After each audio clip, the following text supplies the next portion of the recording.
Will you check YouTube? Make sure. Oh,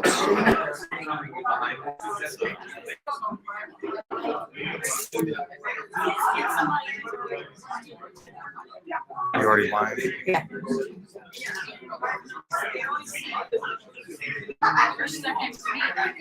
Oh, the lighting.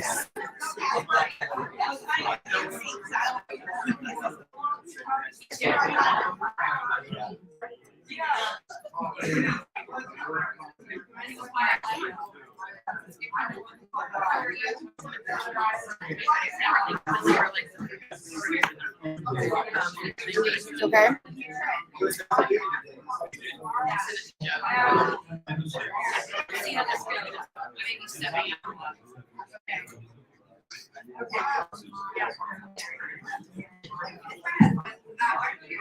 It seems to be working fine. Okay.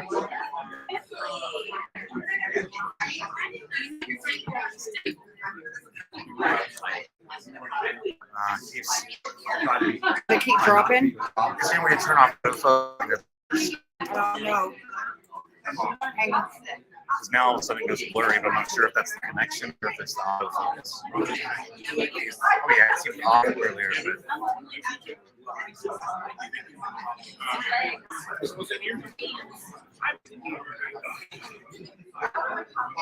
it okay?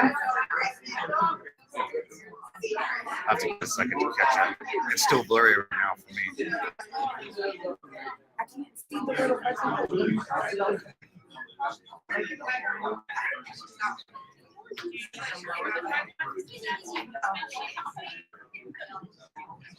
Or you just need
Hi, good morning. Good morning. Judging by the intimacy in this room, COVID is over. You want me mask? Hopefully, we'll try to have some empty seats, but I know we had a handful of people at least saying they weren't going to make it today. So we'll get to roll call here in just a minute. We've got water and tea back there, I believe. Coffee and coffee. I think it was tea. That's all right. So the first order of business, calling this into order. First order of business is roll call, and anything that you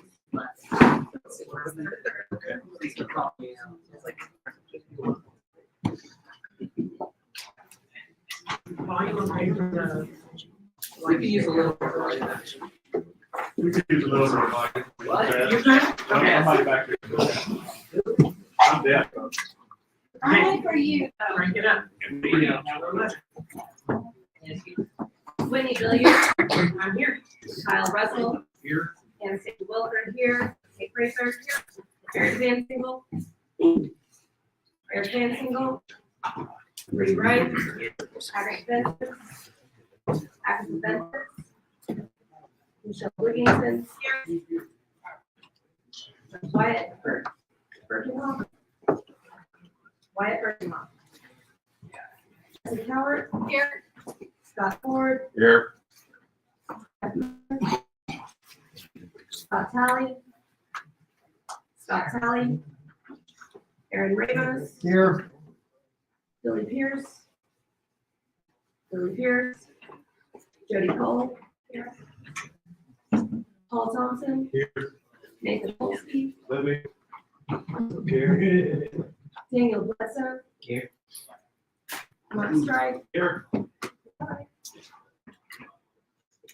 Jocelyn Pankey. Here. Craig Holcomb. Here. Amanda Gibbs. Here. Bob Thompson. Here. Mike Dooling. Here. Liz Miller. Here. Anna Kennedy. Anna Kennedy. Jonathan Alvey. Jonathan Alvey. Steve Haskett. Here. Ted Brown. Here. Darrell Unsicker. Here. Kevin Hale. Here. Jacob Bradley. Present. Ray LeBlanc. Patrick Little. Here. Patty Sabone. Here. Just got that right? Paul Dar. Present.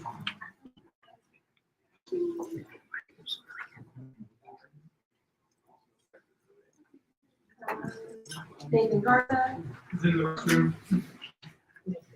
Nolan Schmidt. Here. Lex Green. Lex Green. Renee Perez. Yeah, I was signing with Anastasia earlier Renee Perez. because we changed the bylaws. Joe Roberts. Here. Rudy Hernandez. Here. Jennifer McAfee. Jennifer McAfee. Joe Burns. Joe Burns. Sharon Pollock.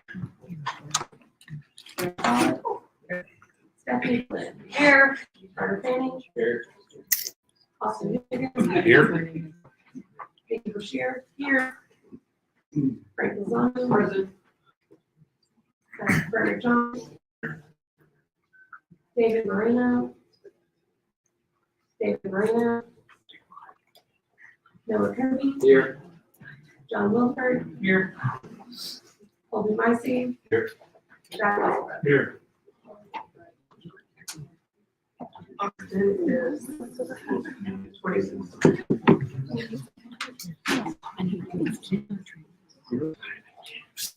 So here he gets on this. Awesome. Yeah. All of that. Come on, she called his name. Well, he's not. Oh, yeah. That's not You're not the peanuts. You don't have to sit in the gallery.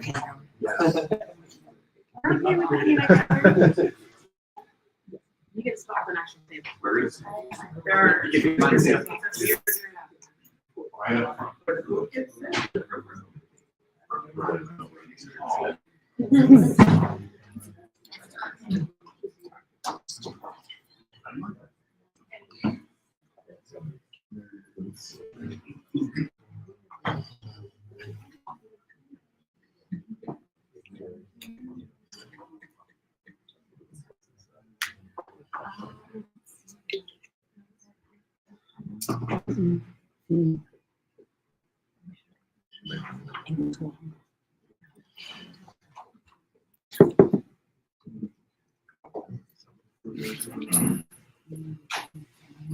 Roll call.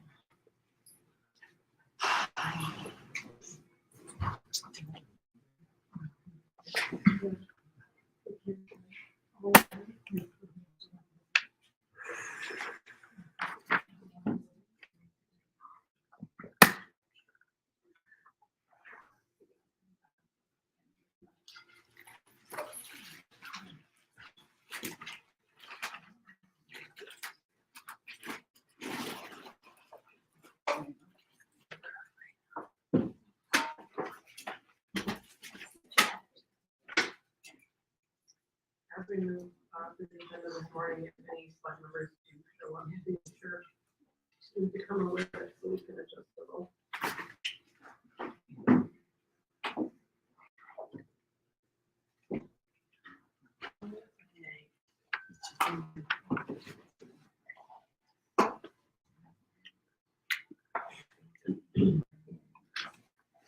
Roll call, there were 57 members.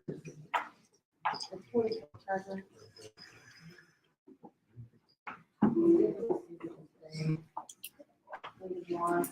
Wyatt Erkin.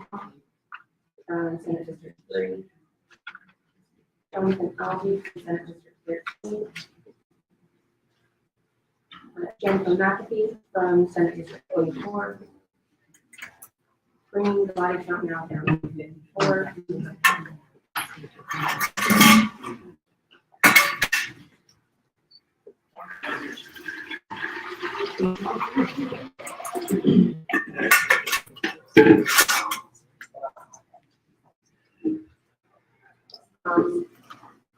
Real quick, something, or mention something, but then we need the threshold values. My personal house leave has been to attend this evening, so might not surprise me if he shows up, but am I to understand that even if he shows up, he's not this one? Because he missed it. Yeah, just want to make sure everybody understands that. Like we mentioned, but it's also moving out of the area in the near future, so. So that won't matter. Okay, thank you for that information, Jack. All right, so, what is, majority is gonna be.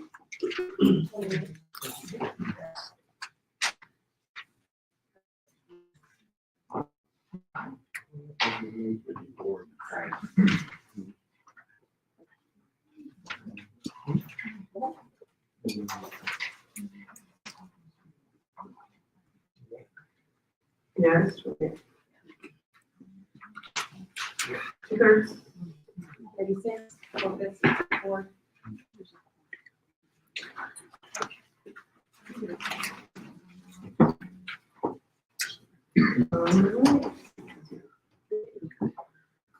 Okay. Anything further on that? Alright, well, done with roll call and changes to Slec, moving on to public comment. We have 15 minutes allotted for public comment. Read it all. For those of you who are new here as guests, obviously the seats that are here at the tables are designated for Slec members, people who are eligible to vote during today's business. If you are not a member of Slec, we request that you sit in the gallery. Apologize for the typeness, but just where we are right now. So if there are any members of the gallery, guests, visitors, spectators who have anything they wish to say at this time, just raise your hand and I'll recognize you. And please make sure you tell us your name and where you come from or who or what you represent so that we have an idea of who we're listening to. I'm Jenny Moore. I'm the development associate. Sorry, I'm just the person who handles all the donors. Housekeeping mostly. Name badges when you're done with the day. I'm going to remind you as often as I can, so I don't have to do double work for the next meeting. You go back on the table, or you can hand them to me. And then the second one I already forgot. So thanks for If you think about it later, let me know. Okay, thank you. Anyone else in the gallery? We should see. Yes, sir. Good morning, everyone. I'm Steve Rabbit, East County Chair. Those of you who are on the Select Forum probably remember a conversation about having somebody come today at lunch and talk about Texas. And so I was able to arrange for Daniel Miller to come and give us a talk at 11:30 as lunch getting started. He's the president, president of the Texas Nationalist Movement. It's a lobbying group that's pushing to get a referendum on the November ballot, where people can vote yes or no, should Texas reassert its status as an independent nation. So he's a really interesting speaker. He's got a lot of good things to say, and he'll take questions and answers at the end. So I hope everybody's able to stick around at least for the presentation part, and then maybe ask some questions afterwards. Thank you. And it's Rabbit. R-A-B-E-T, yes. Anyone else? Oh, and on that note, so I will be staying here during lunch. Everyone else obviously should would like that I will be staying here, so I may not stay in the room the entire time once the presentation is over. I may wander, but so I cannot guarantee that the doors too long necessarily. But the first part of it I will miss, but I'm not responsible for your activity.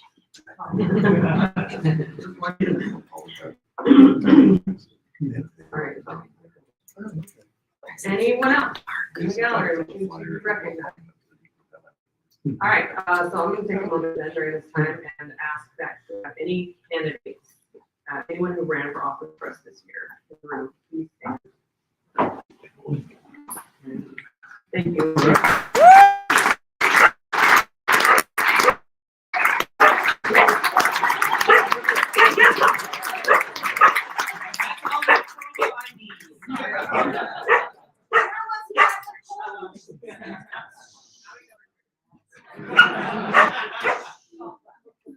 It's candidate.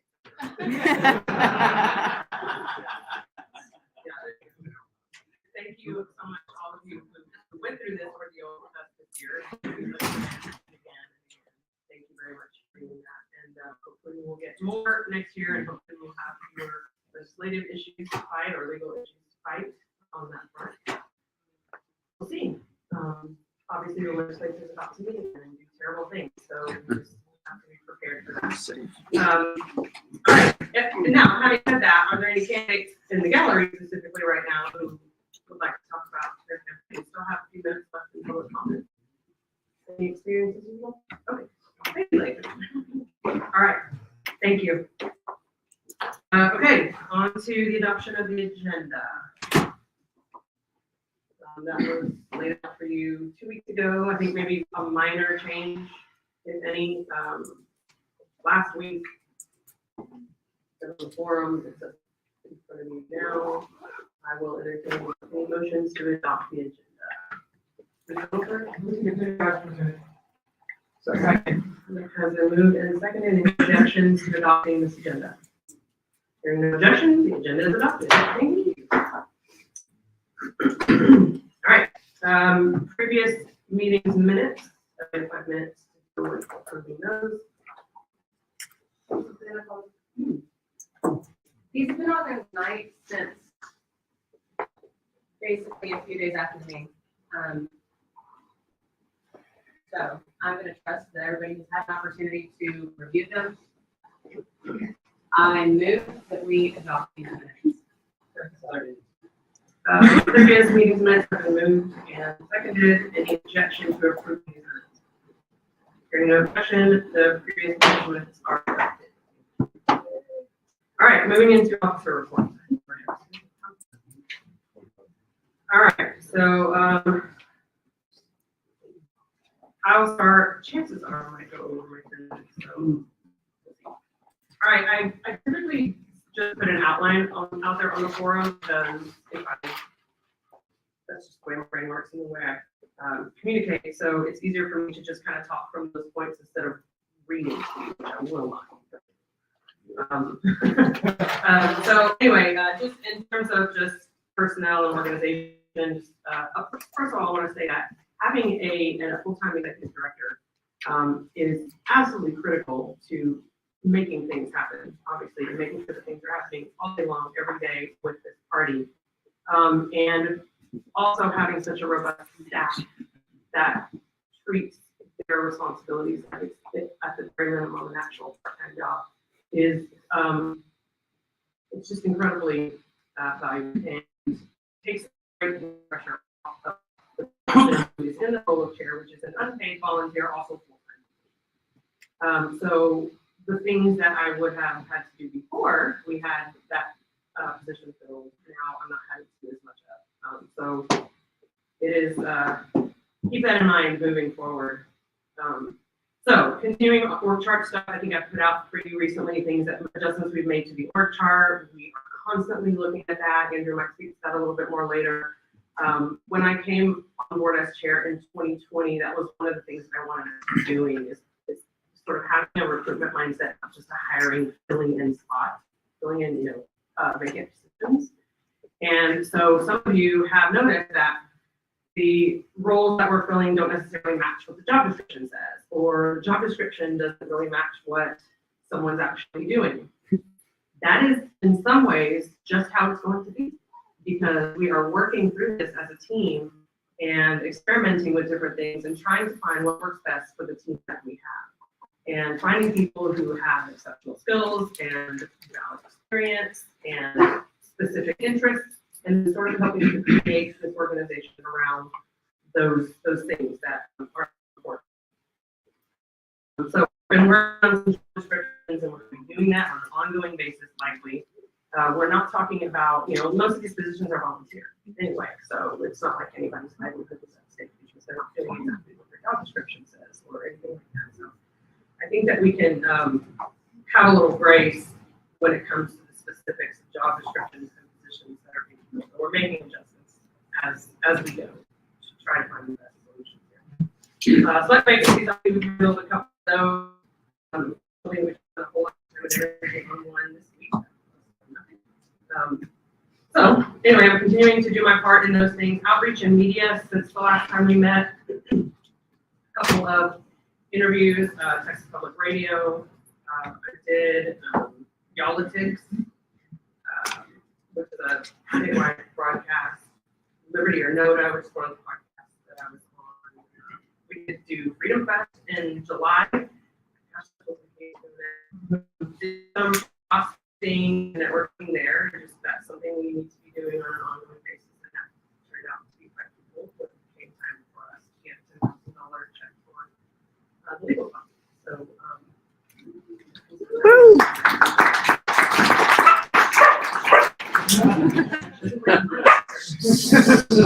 Sorry.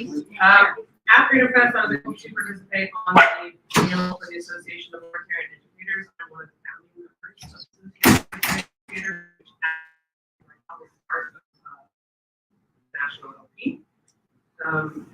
Anyway, that if any of you have people in your networks who might be interested in that, high school teachers, college professors, anyone who might be interested in sort of helping to build and develop this network of educators across the country or around the world, frankly.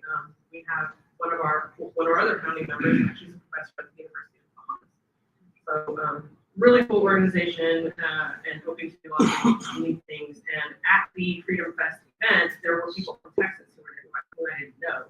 And because of my presentation on that panel, made some more connections with people in Texas who might participate with us here. I attended Montgomery County events. I try to go to county events when I can, but I don't scour the event calendar to see what's happening and when. So if I get invited, I definitely make every effort to attend. LibertyCon we did in October. I know that, and Kate might speak a little bit to that, but I know that she's a significant potential donor. May or may not turn into anything, but still was some seed planting. Very, very cool event. For the first time, I'll say, in 3 to 4 years. That was either a convention or a conference or a libertarian, parallel at least, event that was actually all positive and very fun. And very encouraging. And it was really nice. I encourage any of you to have the opportunity to participate in student delivery. They have come back like in full force, and I'm very, very excited to see it in a very positive way. Working on communications. We have a new communications director, so I got to Lacey Giant this week, like really working intensively with that team. From where I sit, it looks like it's working really well. I'm really excited about what is going on there. It is very important that the chair be able to work very closely and very effectively with the communications team. And so I'm very grateful to all of that team for doing that. Sometimes we get into some high pressure situations, some things that are urgent. And as volunteers, all of us, we're having to sacrifice a lot to be able to put these things together when it's demanded of us. And so we've been working on press releases, social media content, blog posts, and such this week. So I will continue to do that. It is something I enjoy. I do often need a little bit of nudging on, hey, we need you to say something about this, or we need you to direct something. I absolutely love it. It's just, and it helps have multiple people on the team to remind you what we need. Political candidate events. I did not get to do as many as I wanted. I have been sick multiple times this year. And so that has been a bit of a hindrance in terms of being able to be present at these. But I did have the opportunity to go to a couple things with Jaime Diaz, who ran for Railroad Commission. And one of the things that I got to go to was the Petroleum Club of Houston. He made some connection just in his campaign out in the world and made a connection with someone who is a member of the Petroleum Club of Houston and happens to be libertarian leaning, that gentleman, and invited him to speak. And so I got to be his +1. And I know Rex Smith was there, and Nathan Kinman was also there, and Nathan Kinman was our friend. And so through all of this, we're all just, just networking and continuing to build our statewide here, our family. Anyway, I was very impressed with the things that he's been able to do and the connections that he made. So some that are very new to us and that we should have been making ourselves for a long time, but haven't. So I'm really hopeful about the future with what our candidates were able to do this time. I did meet with the League of Women Voters. I told you last time that I was about to meet with them. They invited me personally to come confer with them about their voter guide. One of the things they wanted to make sure of was that the questions were written in a way that did not deter libertarian candidates from completing them. They want them to be, they don't want anything in their questioning to be leading or biased in any way, and to, again, because they've heard that libertarians eventually just stop filling out those questionnaires because it already feels like it's slanted against them. And that was something they did not want. That was never deliberate in the first place, but there was a little bit of awareness that they lacked, perhaps. And that was something that they wanted to make a priority this time, was making sure that our candidates specifically completed those questionnaires. And so that was a really, really good experience for me to have, to be personally invited to come contribute to that. Hopefully all of you did, all of you candidates did in fact complete that. I'm encouraged moving forward. I've actually, since the election, heard from quite a few people, while voting was going on, several people, and just in my small community, mentioned that they relied on the League of Women Voters guide to make their decisions. So people who actually want to be informed are probably using that. So we need to make sure that we're present there. I even had some independent and party candidate interactions. Had a couple Democrat candidates reach out, wanting to figure out how they could get, access to libertarian voters because they were running in races where there was no libertarian. And that was, I'm not gonna remember the second name. One of them was, sorry. Yeah. That? Yes, Lindbergh is the one I remember. There's one in Houston I didn't remember. Mr. Wilbur? How much to extend for 5 minutes? All right, we have a motion to extend for 5 minutes. Second, and any objections? Thank you. That's 5 minutes. That should be all I need. Anyway, there was an independent candidate who got screwed by Secretary of State and was not able to be on the ballot. We know what getting screwed by Secretary of State is like, so empathize with her deeply, and actually attended several of her hearings. She represented herself in court multiple times. She is now suing the state for alleging that there was actual fraud in the court proceedings. Her name is Deirdre Gilbert. She was running for governor, independent, and incredible lady. And I'm hoping that we can get a relationship with her too, because she is a powerhouse and just the kind of spirit and drive that we need. And she's, started to she gets it now. She was, in fact, in her first case, when she first went to court over this, she called me because she was using our 2020 Supreme Court win as, part of the basis for her argument. So, really cool connection there. Good Party, I mentioned that to you guys before. I did have some more interactions with the Good Party. I think some of our candidates wound up interacting with them. Good Party was just a resource that was just trying to help get out the message for any candidates who were not Republicans or Democrats. And I know Kevin Hale took advantage of that. Maybe Jaime did too. I'm not sure of any others, but that might be something you want to consider to watch and maybe even support the Good Party. They just basically provide a platform as a way to just help continue to get independent and third-party candidates' messages out there with endorsements and things. Development, I continue to do donor calls, thank you calls. Obviously, I submitted a proposal to a major donor for the legal fund and was successful in that. Didn't get quite what I asked for, but $10,000, so I'll take it. And that's not a donor in Texas, which is why these national interactions are so important for us. We have regular officer calls, executive director calls are scheduled once a week, although Andrew and I probably talk all day long. Conferring with our legal teams, both of them. I'll talk a little bit more about the legal updates later, but in fact, 3 nights this week and up until about 10 working with our local legal team, Jared Blanc, on our latest action in the suit we have against the state. We are set for hearing in February. Again, I'll talk about that later, but this week I spent three nights working on that. We did file some stuff last night, so calls with staff, of course, just as needs arise.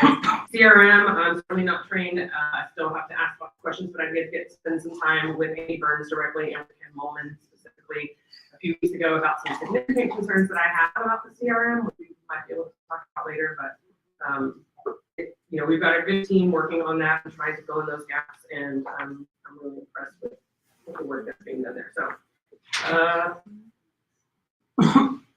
yeah, that's all I have. Any questions?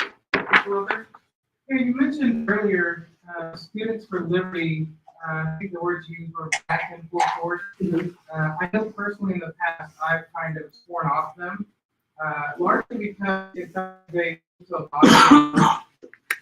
being campaigners for hire as a money-making model and not promoting liberty candidates, which seems weird as the organization called Students for Liberty. Are you indicating that they've given you indication they're willing to work this again? I can't speak to that necessarily because I haven't actually talked to their leadership about what their mission is. From my perspective, being on the LNC for 6 years, it never, even on the LNC, we were always wondering, where are they? What are they doing? And we had one of their board members on the LNC as well. And it just seemed like they just weren't really doing anything, and nobody seems to be really engaged with them. So I guess when I say that, what I mean is all of a sudden they are present again and very active again, and I'm very aware of them. And from what I can see, and I could be wrong about this because I've just started paying attention again, but I'm not seeing necessarily that they're out there campaigning for Republicans or for Democrats. So I guess whether they campaign for Libertarians remains to be seen. I didn't pay attention to that specific thing this year, but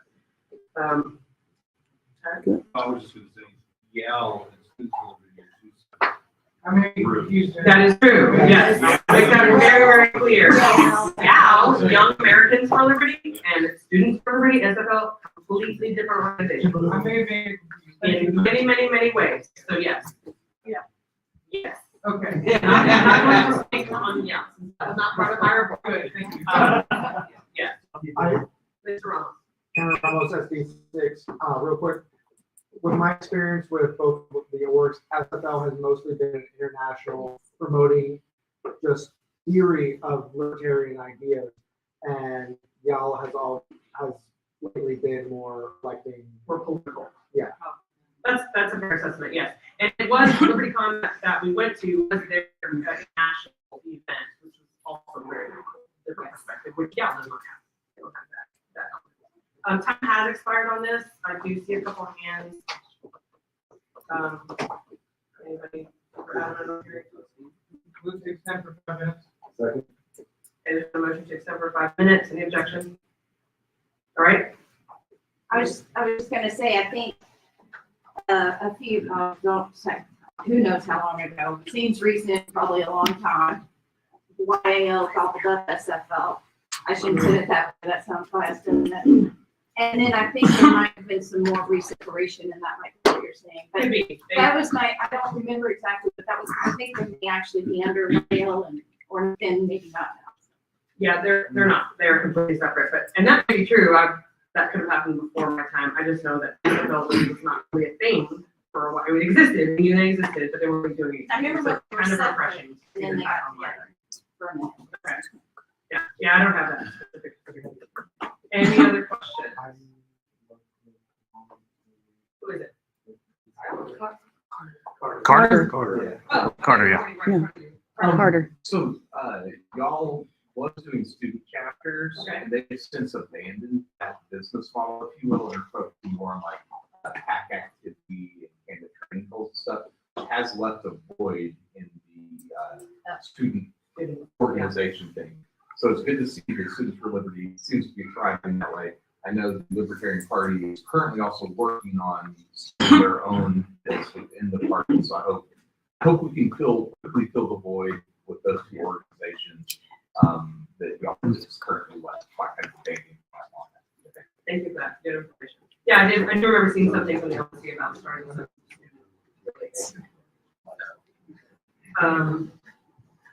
Any- Okay, thank you, everybody. Vice Chair.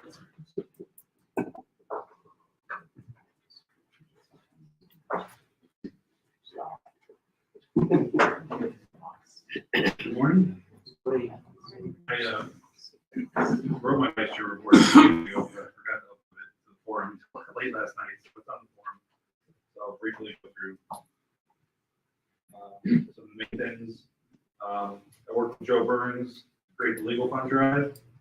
That was our first time creating a fundraiser on the new city CRM platform. We learned a lot about what we can and can't do.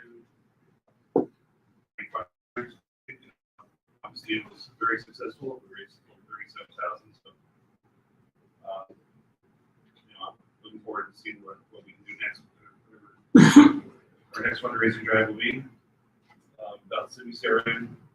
We've signed a contract with Andy Burns and National, and for a group of 3 states. Sorry, speak up like this. We're a group of 3 states with an proof of concept support programs. So right now we're getting prioritized for CRM over all the other states. That is, we'll see where that goes. He was supposed to bring it up at their meeting in Boston and never came up, so who knows where that will go in the first year.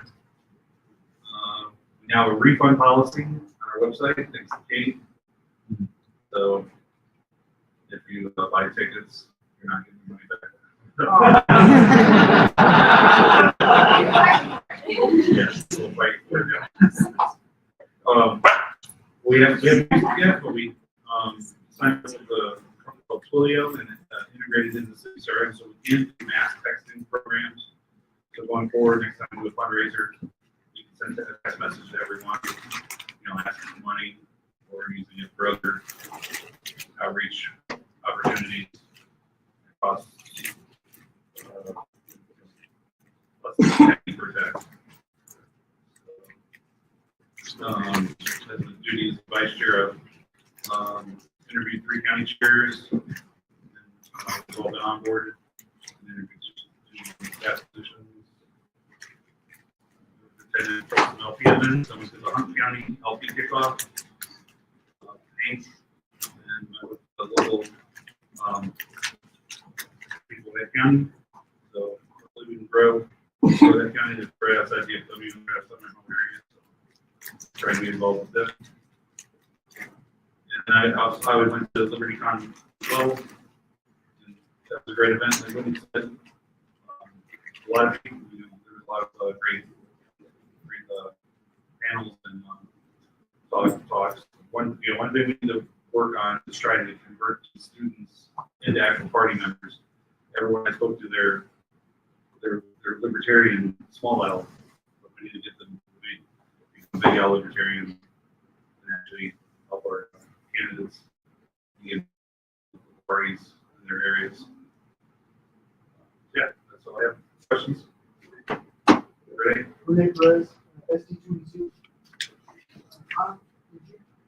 Did you make any observations as to things that you think we might be able to use to relate to the students to consider? But maybe not necessarily something like that, maybe just talking issues. Yeah, a lot of them were just, they're like, oh, the Libertarian Party is still a thing. They were surprised that we had 3 officers there. We introduced ourselves. Impressed. Oh, yeah, I was gonna go that way. Yeah. Yeah, they were impressed that, from $10,000. They were impressed with that. I think it's just getting out to those events and showing that the party is active. Florida had a booth there. In Miami, yeah. But yeah, definitely should get involved. So there were specific issues that came up that. Yeah, I Westbrook, 231. You mentioned interviewing chairs. And my question is, do you think our current policy in that process established over the last year or so is libertarian minded or more gatekeeping minded? With the interview process? I think it's libertarian minded. How would you describe that in light of what we're doing now? And I'm not asking that to be flippant. I don't know exactly what you're doing now because I'm not directly involved in that. I was at one point. I found it very restrictive in terms of who we're letting in and who we're not letting in and that sort of thing. Yeah, I mean, when I interview them, I'm asking, their history and what their plans are for the county. What if they have the libertarian history? What they're doing? I mean, I'll take that into consideration, but some of the few of those people are pretty new. Okay. To the party, I still recommended them. So, fantastic. That's all I need. So, thank you. Yeah. Ford SD4. So a texting system? Yes, it's the system like Twilio. It's integrated now with our city CRM, so we can do a mass text, saying, hey, we will leave on drive, put a link there. But you're not going to beta was right. You know, Okay, just checking. we're not going to be like, everyone else has a million text giveaways. Joe, hi, Joe Roberts, SC 23. Since you brought us to the CRM, I know that may not fall necessarily into your vice chair role, but since it was brought up, my concluding concerns tend to be this: as a county officer, also, I would like, I guess more rapid turnaround when people are, for example, filling out a volunteer, they want to volunteer, or they're interested in getting context from the county executive committees. Again, I don't know if that's a process that, we get trained and get access to that. Obviously. But, I just don't want those hobbies becoming very cold.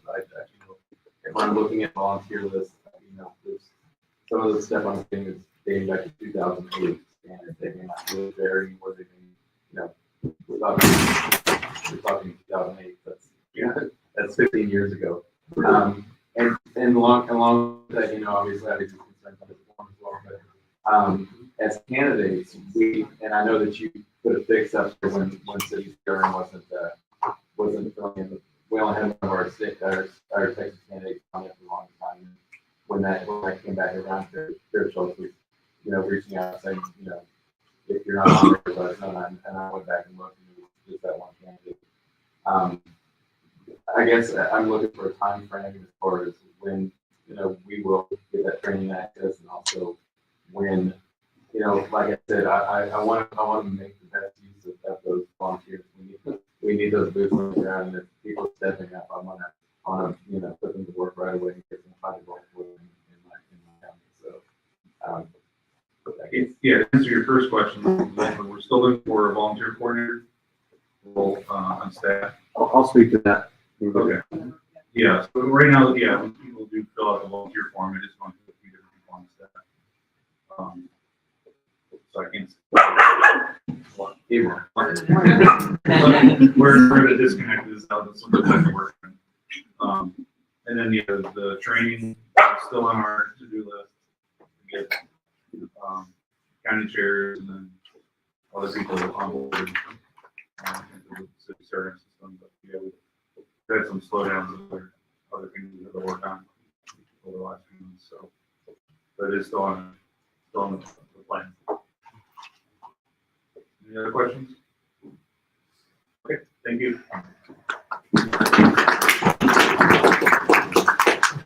All right, secretary is next.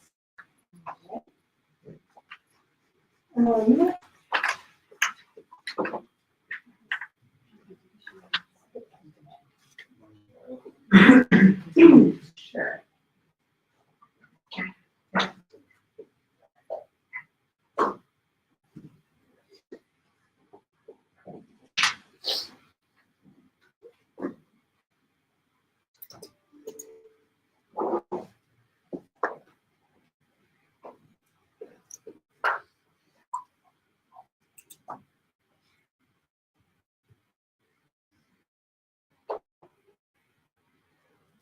I'm assuming everybody's read my report, so do you have any questions? Did you have any difficulty with verifying coalitions? Yes. Because that was the first time when I read about it, I was confused, because I wasn't informed. I was asking questions. So that was something that I came across while I was writing my report. And as I noted in my report, I do intend to get in the council action department to figure out what the disconnect is there, because we don't have them on here, which is where they should be. I also wasn't finding mention of them in any of our past minutes, within the last like 10 years. So, yeah, that definitely needs to be taken care of. I also recognize that our coalition policy changed not that long ago. So we're gonna sit down together, sometime shortly after the meeting and resolve the discrepancy between what we have on record and what you guys show as our active positions. Anything else? Let's see what I think. So we have done one since the new policy came into place, and that's the Texas goal, and that's the only one that's not listed up there, but I made a note to try to dig back and look at myself. I think Chris was involved in that, I was involved in that, Renee probably to some extent, but we've got it somewhere. And treasurer report. You coming up here, or? Okay. Okay, I'm just gonna go over the numbers real quick.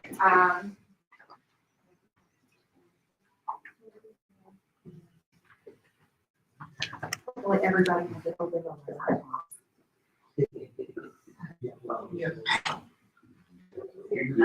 I see a lot of laptops right now.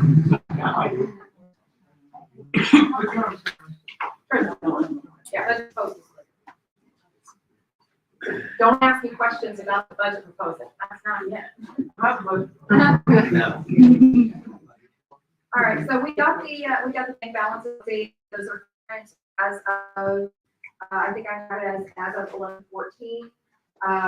That's when I take, because everything gets funneled into general fund. We're talking merch shop, directed donations, event funds, anything goes to general. And what I do is I take the tax, I go from the last time that I did a transfer of funds, and I say how much did we accumulate that's in general that's tax legal. And then I just do a transfer from general to legal, and then every so often, obviously, it gets updated. So we've got a nice little legal fund right now. That's a nice number to have in that account.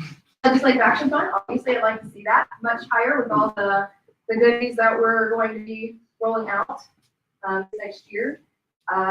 Expensive savings reserve fund, supplemental account, they pretty much stay the same. Remember, supplemental account is just like a secondary general account. Funds aren't necessarily need to be on hold. I keep that account. I think I've said this several times in case we ever want to do another special fund. We have that account earmarked, and we could potentially just take the funds that are there and say that's seed money for whatever special fund it is, whether that's helping candidates in the next election cycle or whatever Slec's pretty little minds come up with and the wonderful ideas that we want to execute. So right now we're sitting at a annual total of $206,000 between all of our accounts. Our income breakdown, that's a little bit tricky just because the income breakdown is going to include convention funds. This is total income that we brought in for the entire year. April, you're going to see that massive spike, which is really good. We had a incredible amount of income, especially from Lifetime when we rolled that out at the beginning of the year.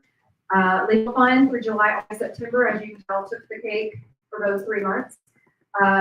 I will say that we are seeing a slight drop in membership, monthly membership. That is something that I worked with Jimmy and Andrew to kind of figure out what's going on, because it's not cancellations. Like, they're so far in between, like, it's not cancellations. So that's not anything that's directly impacted. We're seeing issues with City and converting existing subscriptions over to the new system. And he's having to do a lot of double work because of that ever since we've gone on. city. So that's what we're seeing, but she is determined to get over that hump, bring us back up, and hopefully we'll get back to our little cushiony place that we were at. Going through the budget, hopefully everybody just went through that. If you have any questions on your way to the end. The only thing, again, that we are over budget for is the merchandise shop, but that is something I'm going to let Amanda talk a little bit later on that. She and I partnered on that, and we're trying to get that taken care of where it's either going to break a season, that's my goal, and very, very minimal cost for it. And obviously, it's like for us to cultivate their images that way too. So we have exceeded our projected income for the year. That's minus convention income, by the way. So if you were ever scroll down to the very bottom of the income breakdown, you'll see that we've already exceeded that. And even though we have memberships down on a monthly, we could out projected membership by the end of the year. Really get some of the people, even some of them in this room, to donate. We could totally make that number. And as of right now, we are sitting with a net of plus 30,864.98 cents.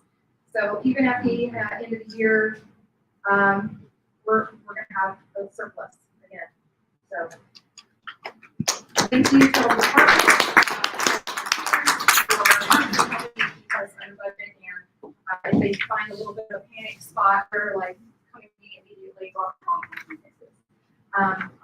But again, this budget does not include convention income or expenses. It is just our general operating budget that we have every year. I have been having some issues with eCheck. How many of you do a digital monthly donation through eCheck?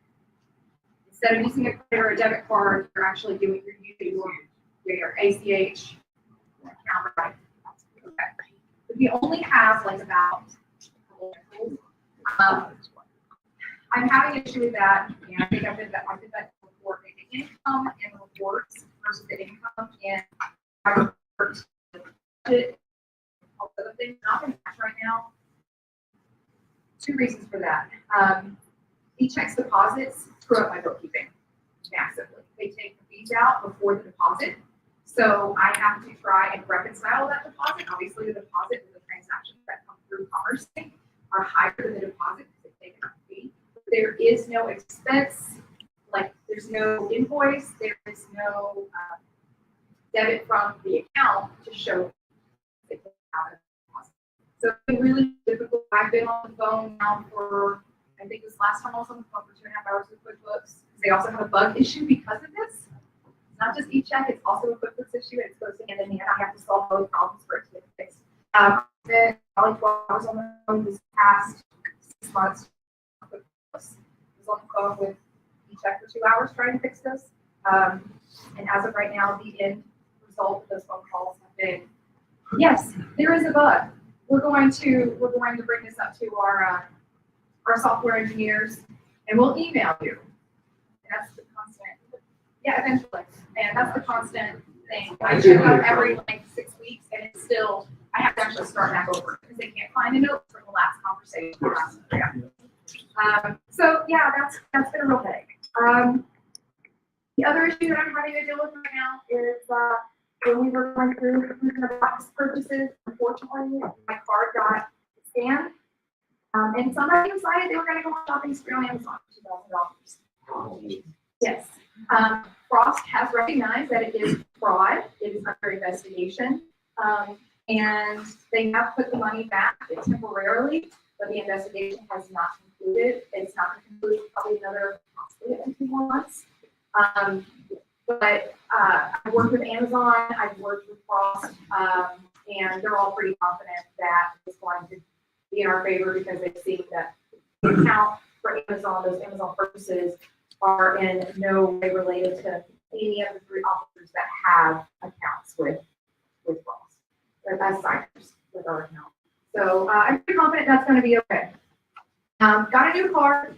Obviously, you know how much work I have to put into doing payments. I want to thank Paul and Brittany and Kyle for helping out with that, because whenever I got the new card, it was 3 weeks late in the mail, and it was at the turn of the month, at the beginning of the month when a lot of our bills came due, and so we had to use, luckily, Whitney's card being an emergency card, she was able to update payment, and we were able to continue services without interruption. So I want to thank them for being on top of that and helping me out. Big thing for me, huge.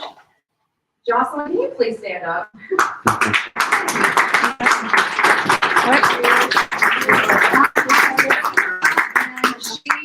She took to the books like a duck on water. It was wonderful. She had even gone above and beyond what I had initially asked for her. She said, hey, I've got time this day. What can I help you with? I know you need help.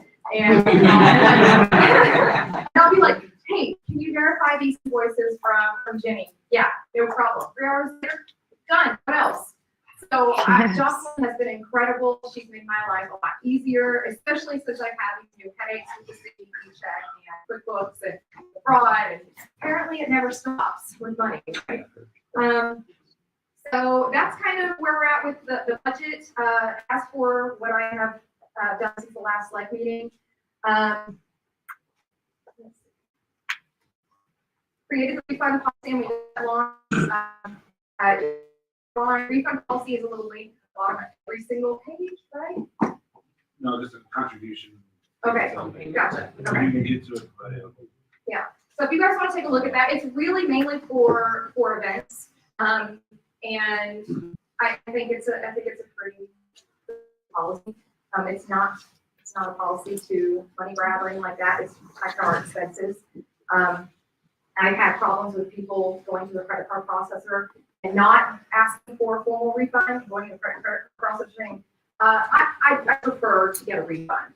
And then I get a notice and I'm like, wait, no, there's no formal request. And they're like, well, do you have a wet signature? Well, no, everything's online. Well, do you have a refund policy, the term and condition of this purchase? Well, that's the equivalent of your wet signature. So until you have that, you can't, we have to sign with them. So guess what? We have it, and we're not going to have any of that anymore. Yeah, you're not fighting. And I took kickboxing for 3 years, so good luck. I'll see your bills at home. Yes. Use a hammer. So yeah, I attended LibertyCon with Kyle and Whitney, and that was one of the most uplifting events I have been to. I've done a Freedom Fest. That was a good one. Very professional. Everybody's kind of spoken that way. LibertyCon wasn't that way. It was very casual. When it came to Republicans and Democrats, I think I was 2 Democrats and 1 Republican at the time. Everybody else considers themselves little libertarian, little L, or independent. I do want to say a little anecdote about some exciting students knowing we were there. We were there Saturday night. We were going out to dinner. I was going out to dinner with one of the celebrities that I was trying to butter up with their manager, and we all went. And this young lady was sitting right next to me, and she was like, "So what do you do?" And I'm like, "Well, I'm the treasurer of the Libertarian Party of Texas," and her eyes got really big. She joined me because this was an international, so you had people from all over the world attend this. And she was like, "Oh my gosh, you're in the Libertarian Party? That is so exciting." I mean, it was like she was 19 years old, bubbly, so excited that she was meeting an officer from the Libertarian Party. I was like, "Well, we're from Texas, not the national." She was like, "No, that's awesome." And she goes, "That's really awesome." And then I was like, "Well, you know that lady over there and that gentleman over there? They're also officers of the Libertarian Party of Texas." Oh, she could not contain her excitement. I was like, "Yeah, that's what we bill you. Not only is she the chair of Texas, she's the former LNC chair." Oh, she had to go meet Whitney. So after dinner, she was like, "Can I please take a picture with y'all?" I mean, 19 bubbly personality, you can see where it's going. It was really uplifting for us to have that excitement from students to recognize what we're doing here. But I do want to kind of flip that and say it's also very humbling. Hearing some of these stories from the students about their lives and the lives of their family was touching. By just being libertarian or doing liberty action within their country, they were risking their lives. We even had they had a video calling the winner because she could not leave her country. Yeah, so the winner of the most valuable player award.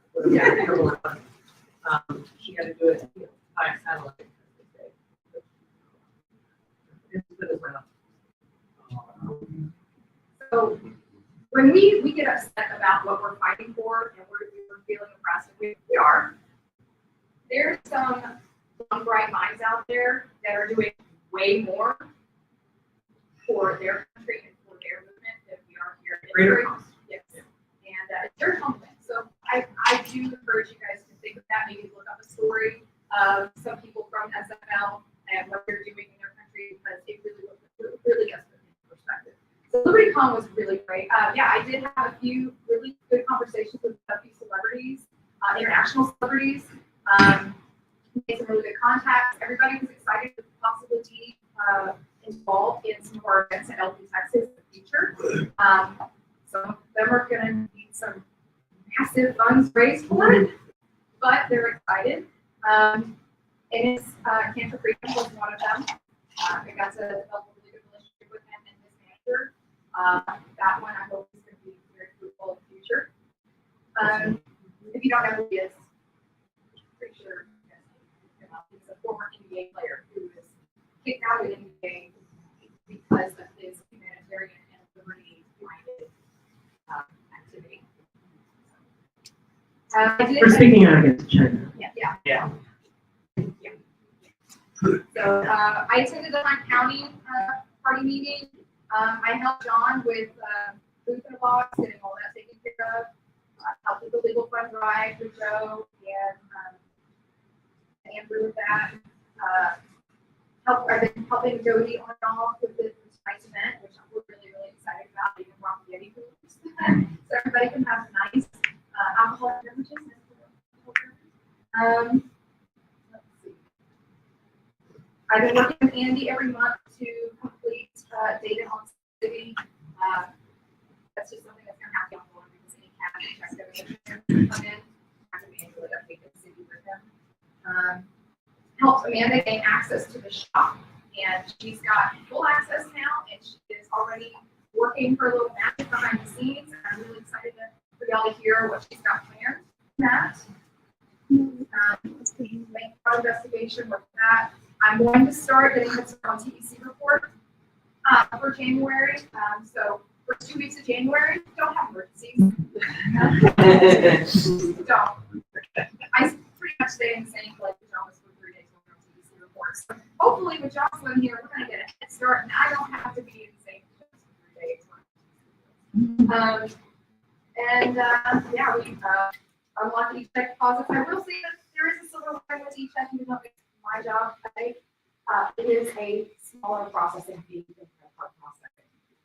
So I have asked Andrew and them to hold off on trying to all of y'all into my credit card processing e-check because I gotta fix the problems with the bookkeeping first, and then I'm going to ask for that so we can save some money, right? Nobody likes to credit card processing. All right, I'm going to now open up for questions. Yeah, so you said something earlier, and I wanted some clarification. I was a little concerned when I heard it. You said at the very beginning that we have a supplemental account, and we could use that money to receive maybe another direct donation project. And what's specifically concerning to me about that is while direct donations are awesome and they do allow us to maybe reach out to donors who wouldn't necessarily use our general fund, it's also a mechanism that allows us to bypass select authorization for funds, and that has good and bad. I am a little concerned about the idea of taking existing funds and putting them in that system to bypass that authorization. So could you speak to just that? Creating another, whatever the direct, Creating a direct donation. So it wouldn't, because it would not. And the reason why is because if we created a special fund Slec, depending on what we wanted to create the special fund for, can also put in the motion, the policy for that fund that it has to go through certain authorization. It could even be a blanket authorization, like for instance, legal fund. Legal fund, we created that because on emergency purposes, with lawsuits, we need to be able to access that fund for defense. But that's the thing, that's for defense. We do take out legal fund money for our current lawsuit, but that has to take authorization. Because when we created the special fund for legal fund, Slec created it for defense purposes only without Slec authorization. So we can structure it however we want. We don't have to have a special fund that gets direct donations where it surpasses authorization. We don't have to do that. So just to be clear, and I agree, but can create special funds outside. When you were talking about city money, you were talking about the officers using the process, where y'all together make a special fund and submit that to us to be able to spend. Y'all were just talking about selecting that. Right. Just like we did with legislative action and legal fund, both of those were Slec created. In my opinion, I don't think there should ever be another special fund created that where Slec does not have any involvement. That's just where I stand personally in policy. The original legal. Was defense emergency and whenever we got the opportunity to fight them first. You couldn't, but if you guys recall, for some of you who were involved with that, we had to ask authorization to use those funds for our lawsuit. Yeah. Defense don't have to. Now, but there's also in that, if there's plenty of time, it's not an emergency defense, then we do have to let you guys know. But if we consider it an emergency, like we have 5 days, right? That clearly we're not gonna have that time to stuff. Sure, yeah, and just one more thing, and I'll give the floor. I do think that ability to bypass election, especially in an emergency or in something where donors want to fund it themselves, it can be a good thing and that sort of thing. I just wanted to make sure we weren't now interpreting that in such a broad way that we could put general funds into that system. So, No, you guys still have full, most authorization. That's the only thing that we have, besides discretionary. That's it. Thank Any other questions? Wow. I just wanted to know that for Liberty Conscious, we actually had probably the largest contingent of Texas, like any other state. We still had Jonathan Casey was there, Darren Collins was there.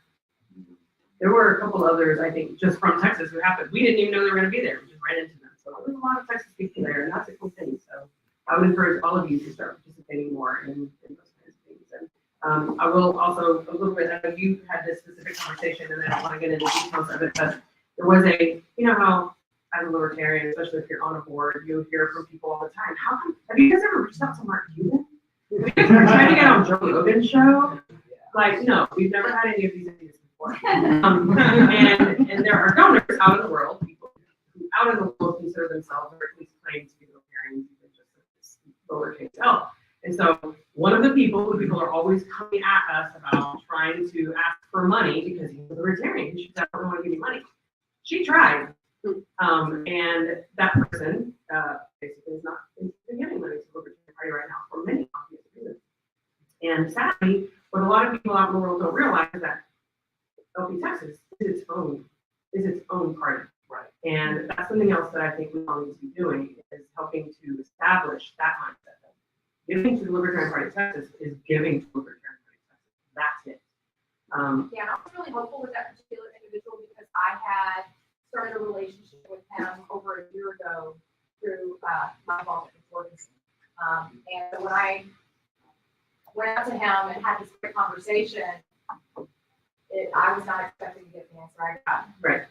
And there wasn't a time in that moment without scheduling private time with him to explain the difference. Right. But anyway, just wanted you to know that may be something we have to do. We have some things to overcome, and in order to establish ourselves as an entity that is deserving of donations for the things that we as Libertarian Party of Texas want to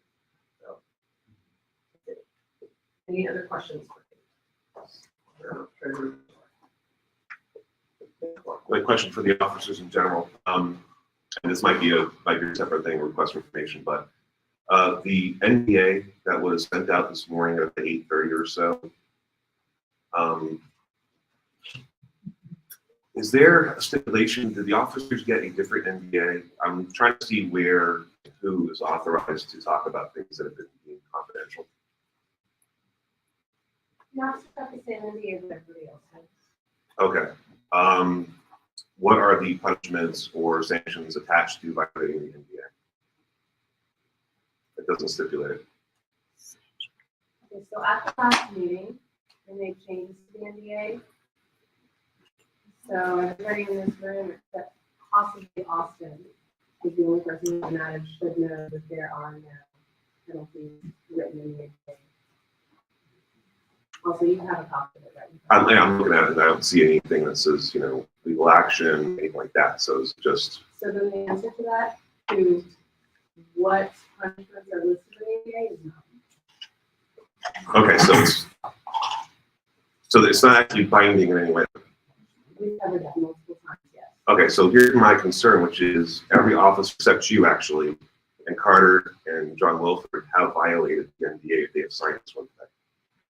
We have talked about in public business information related to prospective members. We've talked about political strategy. Mr. Ford, we are currently in treasurer's report. So do you have a question about the treasurer's report? No, my question is what can we talk about today at this meeting? This is a very broad NDA, and it's already been violated multiple We're in times. treasurer's report. Are there any other questions related to the treasurer's report? So structurally, the way we're doing this now,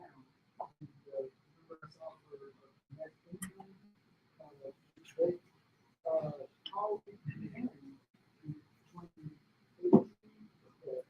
not just pass it, but second, forward is. Where I got my hands on? Yeah. Oh, absolutely.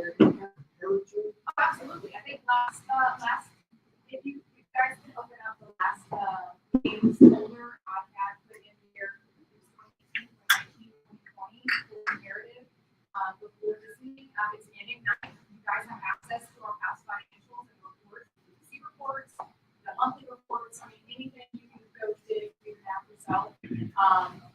But, to answer your question, we're doing incredible compared to 2019. And I would like to keep that up.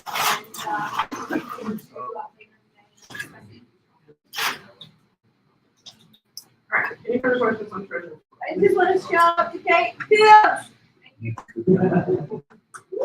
Smell it. No, I was just. No. Hours of the people. Anyone else related to the treasurer report? All right, so we close that item. That brings us to 35 minutes ahead of schedule, and that brings us to staff reports. So, Ms. Bramley, first.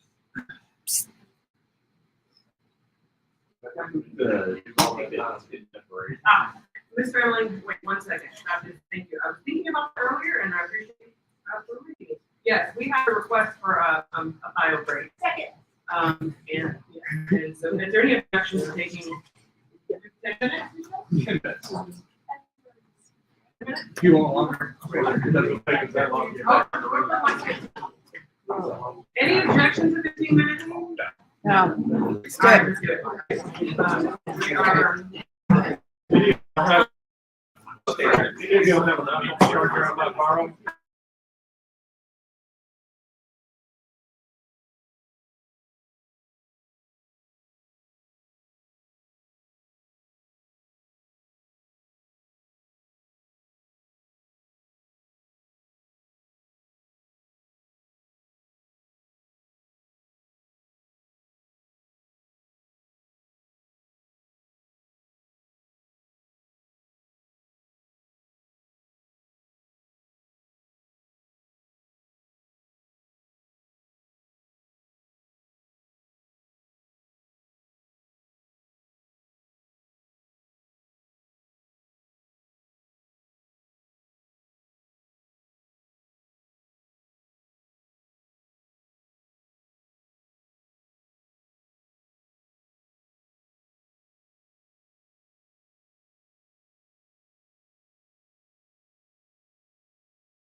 I don't want to meet you. So we have a secret meeting. But it's not even new job. Destroy his future party. So he could endorse him.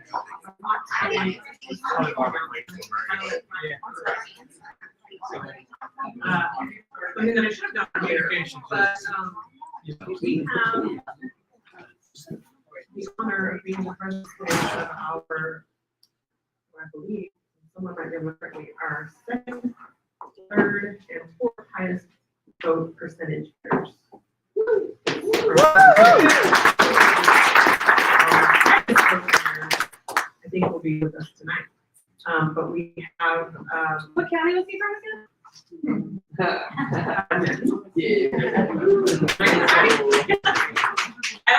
think it was 35%. That would be Darren Hamilton, and then Jeff Miller.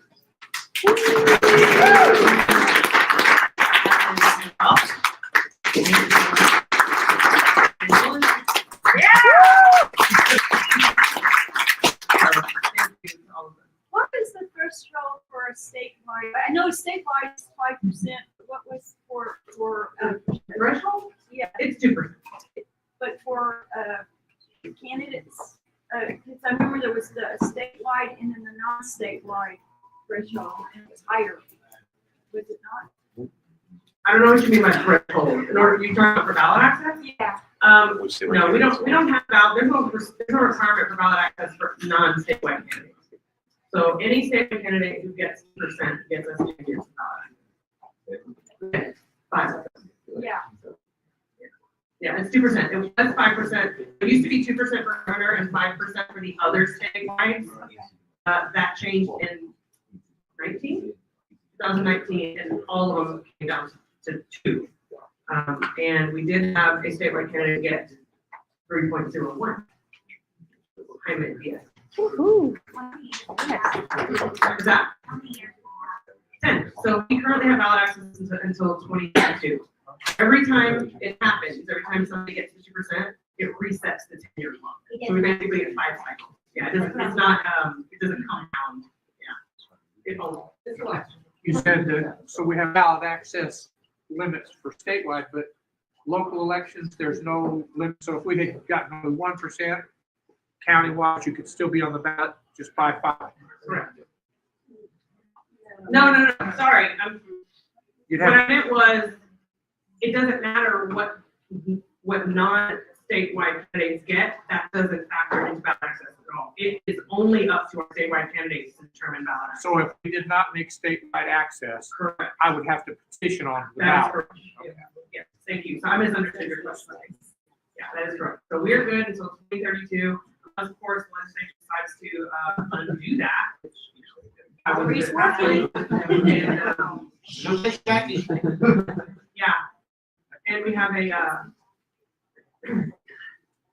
appellate court that is brought into the sovereign legislature. So we'll see what happens. All right, on we go. Here, right? Right.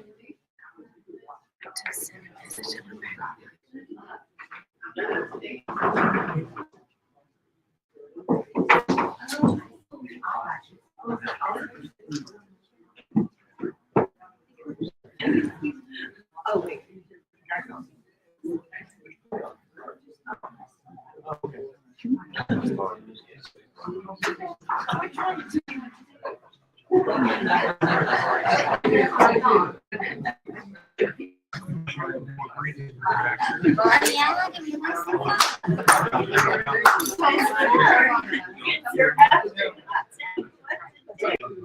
Her body, her choice. Check. There we go. Perhaps, It's a tough one. great. Good morning. I have. Check one.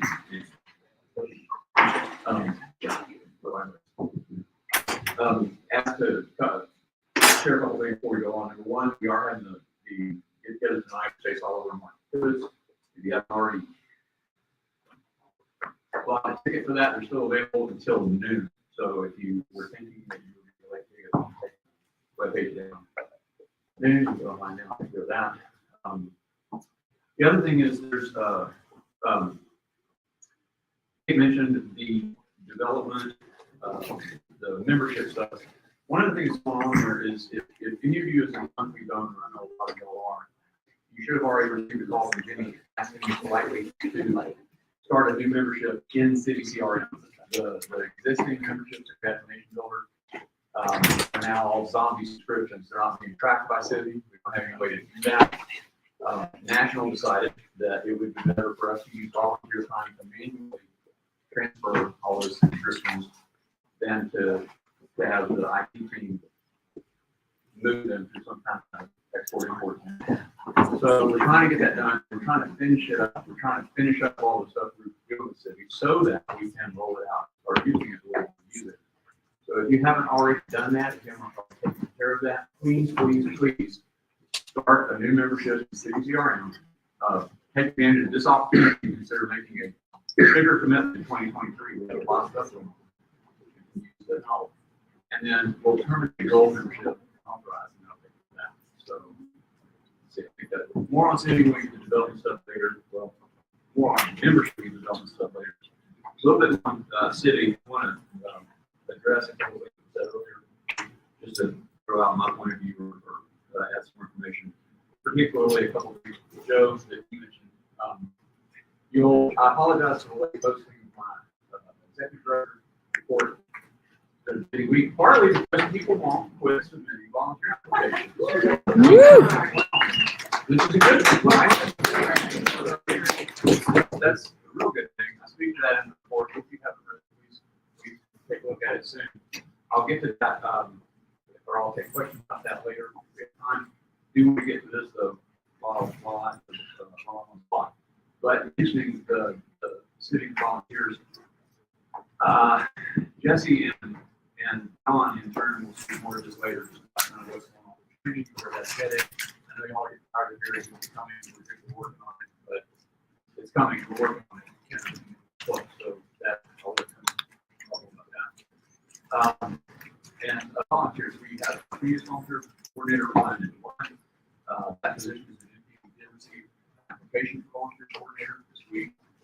And as I mentioned in the report, one thing we want to do is start building out some of these positions with teams, the same way that the affiliate, we moved from a one-man county coordinator to a 4 or 5 person affiliate team to department level, and that's a growth pattern.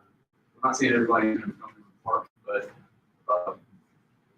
getting a volunteer coordinator is the beginning of getting a volunteer recruiting and training section set up. So, but get the first guy in the building from there. So we're working on that. We do definitely intend to move new volunteer new recruits out to the county leaders as well as plugging at the state level at new bases. So that's going on. And that's all I need to say about that. So I want to take a few minutes. Yeah. Oh, more.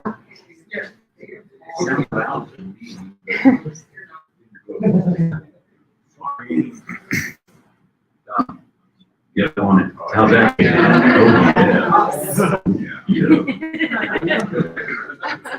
So yeah, Jeremy was not able to be here today, so I'm going to give my best shot at presenting the slide deck that we put together for this.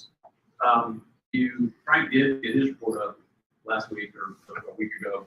So most of y'all have at least had the opportunity to hear about those. L2 data analytics is a voter data and behavior and opinion data company that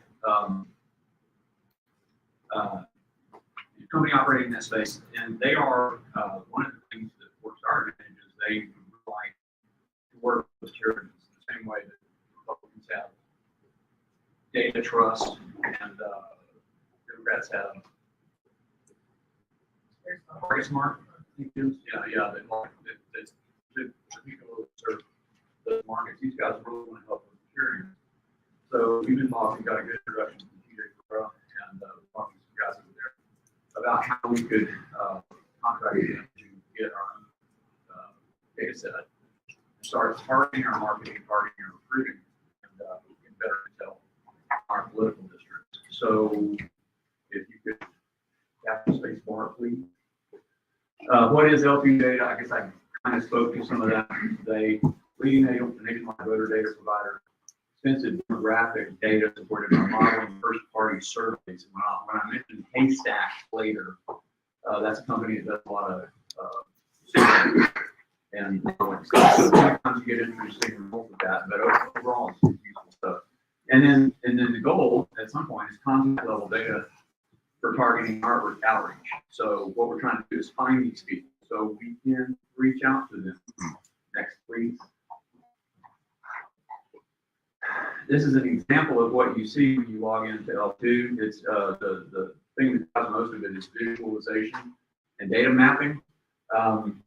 It's a web-based application allows for selection of audiences based on demographic factors or location or voter, such as county or zip code or whatever you want. You can even get in there with the tool and segment neighborhoods and start working on blocking lists or contact lists, that kind of thing.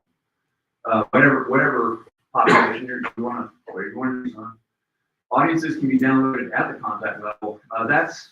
Hold that thought. The retail rate for that is 2.5 cents a contact, which seems like not much, but adds up real quick. Yeah, what, 30 million people? 60 million? Based on the licensing and what exactly it is, you pay when you pull. When you export the data, then you pay for it. Unless you have signed up for some kind of all access package. So next slide, please.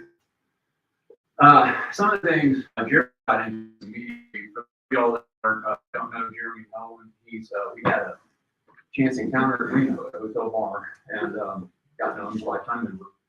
And he heads a team of 50 market data analysts for Dell. So this is his bread and butter. This is his livelihood that he's been doing for a long time. He's been planning this now for a while, just looking at all the different things that we can do. Just analytics, analysis of voting trends. This was just to test a theory. He thought that maybe there would be more independent voters in smaller counties than in the large metro counties. Turns out that's wrong. That it's actually pretty mixed across. It doesn't matter what size your county is as far as percentage of independent voters.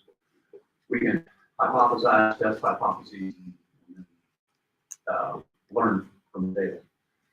Race selection, that's going to be a big deal in about a year, I guess, when we're lining up for this will be 2024 election season. So what kind of things would you be looking for? Vote turnout, maybe looking for apathetic, other criteria like what do you want? What do you want your county leader for your county? What do you want your district representative for your Senate district? And we'll be working on recruiting House district volunteers as well.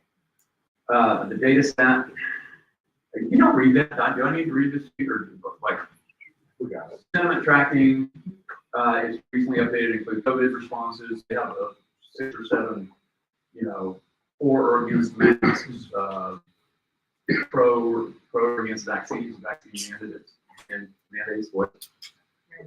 Mandates. Oh, all right. Okay, well, I'll get you more. and then targeting. This is the main thing, and I know you probably can't read that, so I'm going to try to. What he picked out there just to display was a kind of statewide statistics. This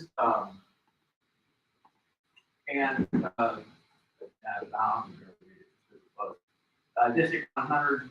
I can't get the numbers, but the main thing here, what you're able to do is dial in. This is a quality versus quantity thing. You want to try to reach out to all of those in Texas? No, too expensive, and most of them don't want to hear from anybody. So how do you start dialing it in to Spanish-speaking voters, people who have moved to Texas in the last 3 years, people who have moved from Texas in the last 3 years who came from states where you register by party and they were registered libertarians in their home state? Turns out there's about 2,500 of those. That's low-hanging fruit, right? So we can start to target in on finding the people that are most likely to answer the phone ring. You know what I mean? So that's what we're trying to do. Next slide, please. The way this would work is or what we are proposing, which we'll get to in budget, which is why this is timely, is that the state require a licensed retail rate for the data that we want to use per year is about $45,000. That's for their enhanced voter file and the haystack opinion and behavior information that drives the demographic stuff. They are, or we can pay 2.5 cents a record and then just be real, and then we'll have to think that through on every decision about how much we spend. They are offering us a $12,000 package for the state, which would give us unlimited access for a year, and then they would we would be able to, the county leaders or campaign leaders would be able to set up child accounts that because of their connection up to Texas would be able to pull data at the rate of a continued record. So pretty good discount with that. What? 1.5. With the haystack, it's 1.5. I keep forgetting that. 1 for the enhanced voter file, 1.5 pennies for the haystack. So that would, we're doing this partly so that we can run our operations at state affiliate level, but we're also doing this with the county campaign. Oh, and the little box at the bottom said state resources for training, something part of Dave's Jeremy's. Put together a team and then train those of us that aren't as familiar, experienced in this space. Yes? Just real quick, on the previous slide, you said that the county has like a child account, would a campaign be a separate child account? Same. Yeah. Well, I'm thinking like district campaigns or state level campaigns. I don't know whether the county would support county level races through this, or whether that's separate. So, y'all. Okay.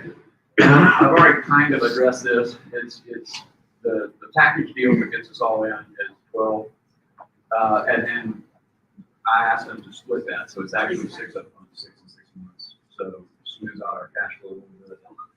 And there is a wealth of information at the L2 website, l2-data.com, and there's a they have a training center with 100 training videos on it. Very simple, very easy to use. Looking forward to it. So, turbocharge. How many seconds do I have left in my original? 1 minute, 40 seconds. Okay. We'll extend the 15 minutes we're at right now. Second. All right, we have a motion to extend 15 minutes, which is what we're, anyway, it's been seconded, any objections? Cool. Well, then I don't have to bring it into a minute. To summarize, and then I'll take some questions. The situation I reported in my report is that I'm trying to go down. That's it. I'm trying to increase our punching weight, and it's going to take more people, a lot more people, and it's going to take better tools. So that's what I've been up to, and that's what we're headed. We're coming into a legislative session where Frank and I are talking a little bit more about this with Frank. We intend to make some noise. So, recruiting like a crazy person, and I know that scares some of y'all because there's a lot of people coming. Some people that we have our processes, we have our policies set up about how to vet these people, how to screen, how to determine. Usually, I guess this got brought up earlier. There's the two large interview subject matter areas are your skills and experience. What's your asset value? Like, what are you bring to the table? And your libertarian story, like what's your background? Why are you here? Purpose? What do you have committed on? These things get weighed, discussed, recommendations are made. But at this point, as mentioned earlier, I mean, we're a volunteer organization. We're looking for people with heart. We're looking for people that will do what they said they were going to do. Like keep their time commitments, and that, and we can work with that. We can build out teams according to people's interest level, skill level, and commitment level to get more stuff done. A lot of this right now is operating kind of like agile teams, like it's you put ready, fire, aim. Like you start, you get moving, you iterate, you debrief, you correct, and then you move forward. So, we're trying to get as much done as we can in shorter time frame as we can. Because unlike a lot of, this is more, I guess I would say, in common with a military operation than a business meeting or a country club or a interest group. Like we operate in a real-time environment where things are happening whether we like it or not, where things are changing whether we like it or not. And we tend to be reactive, and we need to get proactive. We need to be on top of things. We need to be able to start conversations. We need to be able to push people in a direction before they're pushing us and we're trying to push them back, that kind of thing. So this is what it's about. We've got a lot of new people. We're getting that all assimilated over the winter season here, and then I guess it's a lull. I mean, it doesn't feel like a lull, because there's so much going on, but the theoretical lull between election day and the first day of session. The legislators don't think it's a lull. How many bills have been filed? 707. We're already behind, right? Right. So we're gonna try to stay out of the hole, but the objective here is to staff up. Will be, I'm pleased to announce that one of the guys that responded to the Discord call to action asking for political operators is a guy with 8 years experience as a legislative staffer in Austin, who is then, after doing that, moved through a couple of different nonprofits and is currently the executive director of another one. And he has volunteered, since reviewing bills for fiscal implications as part of his job description anyway. He's going to just start feeding us his analysis of the bills that he's reviewing from a liberty point of view. So we've got some quality people in the funnel. Got to volunteer out after I publish this, like in 48 hours or something. Good stuff. The focus for the next 6 months is going to be legislation, policy and legislation, activism at the state level. Yeah, I think I'm done with that. Isn't that the last line? Yeah. So, and so it's going to be all about activating people to do the thing, to get in touch with your representative, to get in touch with your senator or their staff, since they're going to be busy for the next 5 months. So, and I would encourage y'all, I mean, y'all are Senate district representatives, like please feel free to contact me, Frank, or Renee, as we work to develop our outreach, as we hear about bills that are going through the Senate. I'd like to see all you guys leading from the front, right? Who better to reach out to the Texas senators with issues of interest to libertarians? And then using city CRM and L2, hopefully we'll be able to build up volunteer teams in each of those districts. We'll do the best we can in this term, come back around, do it again next term. Speaking of which, reference was made earlier to special projects and that kind of thing. Just want to, for those that make this your first term on Slack, there's special project is a tool. It's like any other tool. It's got a place in the toolkit. Crescent wrench is really good for some things. It'll work as a hammer, but not as well as a hammer works for the thing. Special project gives a way to create a situation where the money is pre-authorized and has a designated purpose. It's very useful for development because there are donors who don't want to give to our operations for various reasons, just because of reasons. But they will give if they're motivated. And of course, legal fund is our most popular flavor, right? I mean, not everybody's for legal fund, thankfully. But I mention this because it's pertinent to the Legislative Action Fund, which was the one right under legal fund, and that was something we set up last year to facilitate lobbying efforts in Austin. At this point, the plan is in co-8 for how that's going to work this year. But I just don't want anybody to be scared by that. Slec always has the ability to terminate a special project if you're fed up with it or time is going or whatever like that. Try and end it. But in the meantime, that's a way for us to, like the legal fund this summer, which was a great success, fund drive this summer. It gives us a way to reach out to particular donors about particular issues that are of interest to them and get more money because they know where it's going and it makes it easier to track. That's the last thing I want to say. I'll take questions. Is about the tracking, the data. The part one of my report had to do with volunteers and the importance of setting up quickly. Phase 2 had to do with data, turning LPTexas staff into a data-driven operation. We need to be able to track our operations, figure out what works and what doesn't work, then try the next thing. let our winners run and stop our losses. Okay, questions. I think Jack was actually first in the jump. So my question has to do with what you mentioned about our getting a notice about our monthly donation.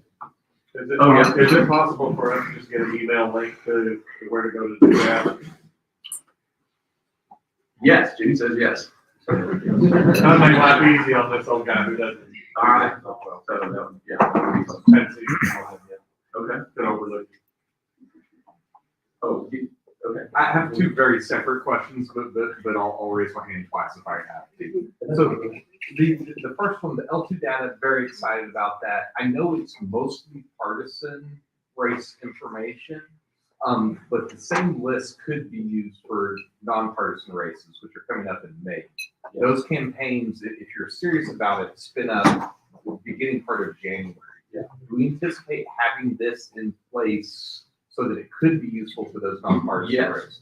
Clearly, okay, Mr. Wilford's gonna speak to that, and he has a motion actually to that effect, because both at the county level and at the state level, we're ready to go like yesterday, right? So for you guys, thinking about your county races that will be coming up this spring, and for those of us that are more focused on state lobbying that's gonna be going on this spring, Mr. Wilford has a motion to the effect that we would authorize this as part of the agreement. Yeah, so my motion was going to be to authorize this immediately. Kate's actually gonna speak to it later. She's actually just in agreement, so she's just gonna move it as part of the. Okay, cool. Actually, I had thought on that. Okay, then I'll try to keep it to just like debate is y'all's domain, so. So you're saying it's ready to go, so it should be a smooth rollout in time for January? It's up to us. Like the data's there. One of the things, the reason we're doing the annual is because it's constantly being updated. They were posting early voting results before the election. So you can start partying like that. Oh, and I do want to address there's a lot of party information in there because of our primary system. Like in other words, they have a lot of information on primary voting that then they can attach to households and individuals. But that's where the haystack data becomes very valuable in modeling and stuff. We can look for, the favorite is find the person that supports gay marriage and guns. You're probably find something on the right, something on the left that they're for, and then go with those guys. Okay, I'll give you just a second. John, did you had your hand up? Was it about that or was it something else? So I just wanted to touch you like a softball. Did you want to say anything about training and onboarding specific? You were gonna say, I said, yes, and John will talk about that later. Okay, cool. I'll talk about it later. Okay. Cool. Yeah. You got it. Nice. There were a couple other people with hands up. Yes. For a second question, and I'm keeping a list as well. Good, thank you. I'm obviously on track. So second question, very good to see the staff size trend line going up. I think we're all very excited about that. But as staff gets larger, there is a focus on making staff efficient and on task and that sort of thing. So I know I've talked about job descriptions. I've talked to you about it before. Yeah. Do you know how many current staff members don't sit on up-to-date job descriptions or don't have a job description? I don't have a number for that, although I would guess less than 10, maybe have 6 or 8. Okay. In Author Sam's, I volunteered to help with that. I've written. Yeah, and I owe you a phone call or I haven't forgotten, but it's been an overwhelming for you. So I got you. It actually, number 2 on my list for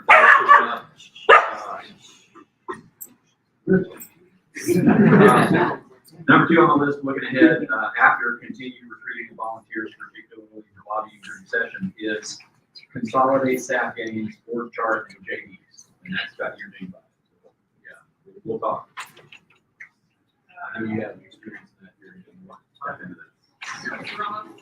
So with this data, assuming we actually do purchase it, can we get reports on just a number of how many voters are actually in our individual districts? Absolutely.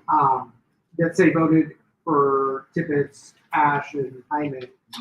No.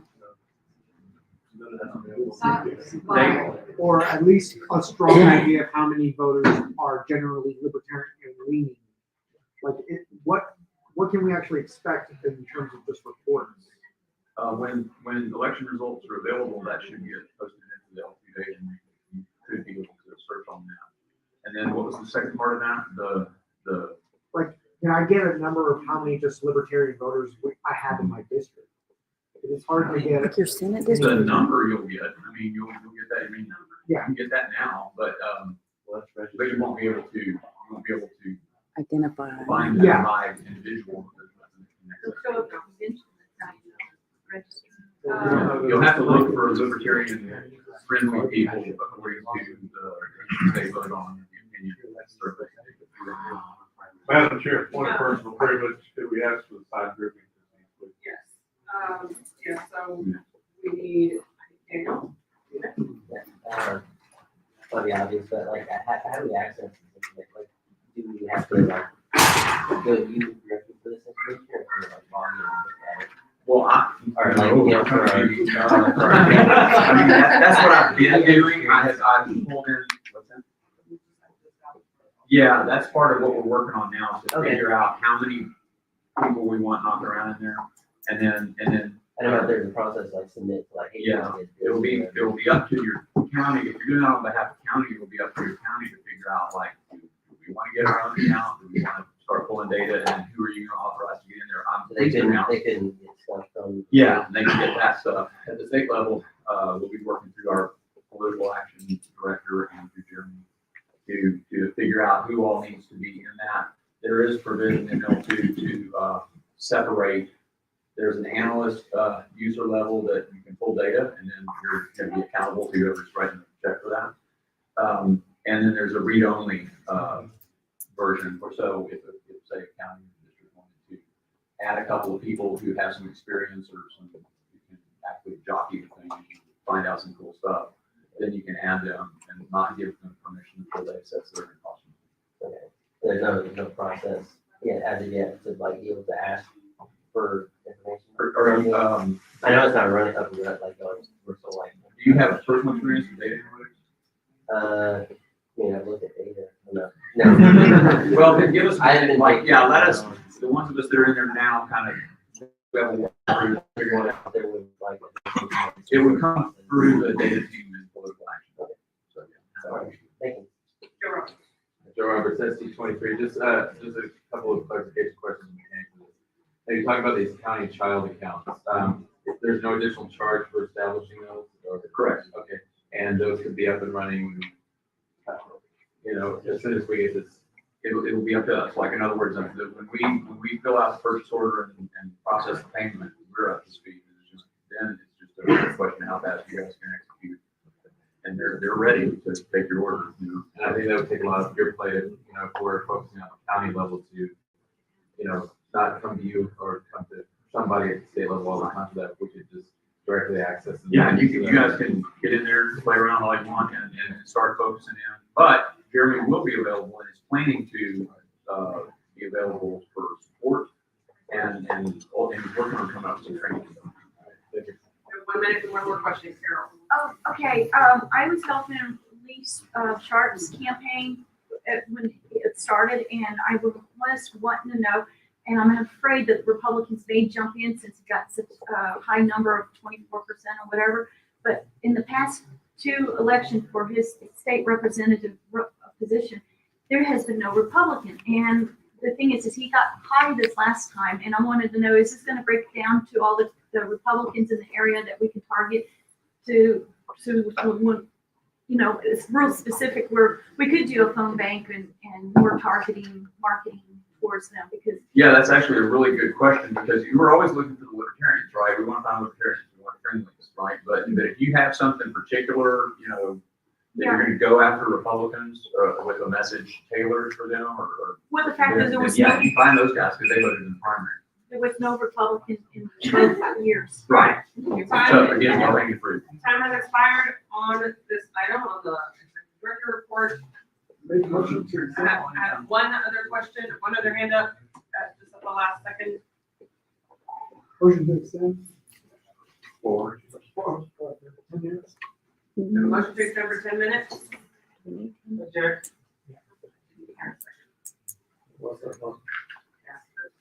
Motion dies for lack of second. All right, operations.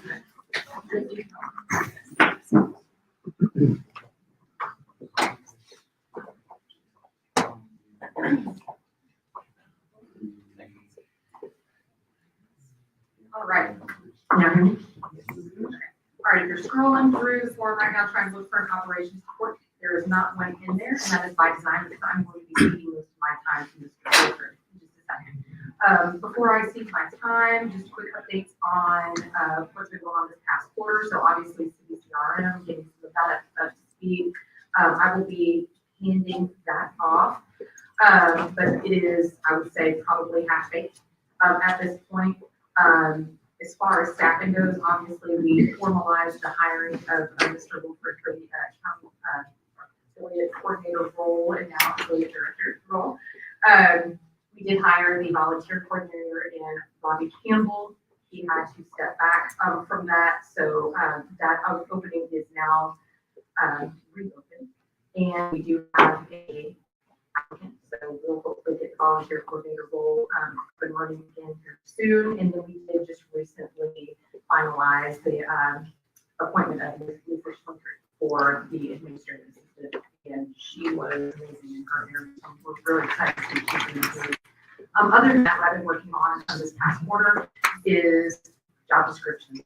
So trying to get all of our job descriptions updated. So we've been kind of doing that on a onesie-twosie basis. So as we are filling a role and we're realizing that job description that we have is from 2014.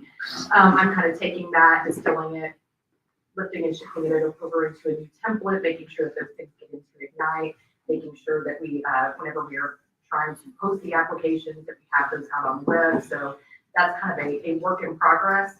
I don't have a number, I guess, to your question, Carter, like, I don't know, like, how many people are sitting on a full job description and everything, but as we are bringing people in, we're trying to revamp those job descriptions. So we're kind of doing that on an as-needed basis.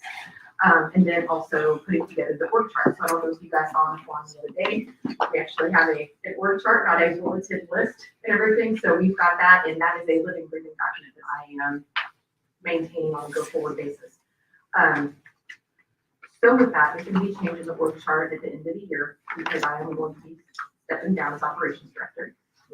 And if anybody wants to talk to me about that offline, I'm going to I'll tell you what's going on. I basically just need to be in a non-director role. So I'm going to be keeping my county chairship, obviously my Slec representative space on this body.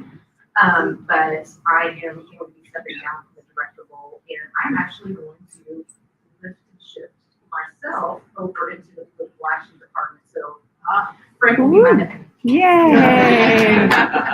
So that's the game plan, is for me to go over there and data nerd with a lot of the L2 stuff, really get involved in that and maybe start trying to get organized around the legislative session. But basically just kind of taking my volunteer staff commitment down a notch within some persons that I got going on. So that is the state with operations, and with that I will give my time to Mr. Wilford.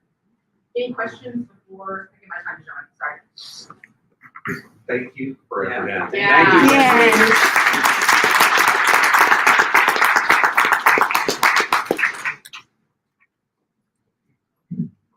You did good, Ryan. All right, can everyone hear me? Oh, cool. Nice. So yeah, hopefully I'll be quick. I did write a post-mortem report on the booth in a box. Hopefully everyone had time to look over that. And I'll be happy then to take questions about that. Before I get into some of the details of the booth in a box, and I was really hoping we'd have room that had space for me to set one up so y'all could, kind of see what y'all invested in. Unfortunately, I just have like a stack of stuff here, so it's back there. The thing I alluded to earlier with Andrew, with the training, I know there's been a lot of questions, both from this body and more broadly in the state party, on when is Civi going to roll out. And there have been a lot of hurdles, get through that. I haven't been directly involved, but the current hurdle that's sitting in front of everything is training. Getting the information out there, so once we start to get accounts, people actually will know what they're looking at, because it's rather confusing in there, if I do say so myself. And so I have been asked with the affiliate trainings we're doing month to month to take on that. I am going to go with my team. I'm gonna see if we think it's possible to pull out some in December. I think that's a very ambitious goal. If we decide it's not, and that very well may be the outcome, I'm setting a hard stop in January. So sometime in January, there will be a training put together on civic. So that's kind of the next piece there. So I guess really quick, I'll take a few questions on that, then I'll go to booth in a box if there's any. Yes. For the city training, could that be recorded just like an online where someone can go just watch it and then that way you don't have to schedule something? So what I'm aiming for, and that's with all of these, is kind of both. I do want a live aspect, and part of the reason is if I explain something, it always makes perfect sense in my head. That doesn't mean it makes sense to everyone else. So the ability for them to ask me questions is invaluable, even for the people who aren't there live. But I also want it recorded so it can be posted up so people can go back and review it. So, okay, seeing no other questions, we'll move on to booth in a box. Booth in a box has been executed, as you can see.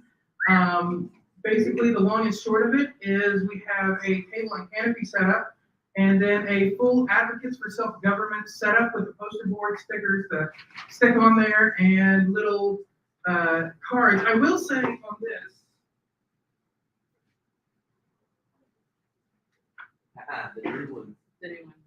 love it or hate it, we do have the new, I'm gonna say, libertarian version of the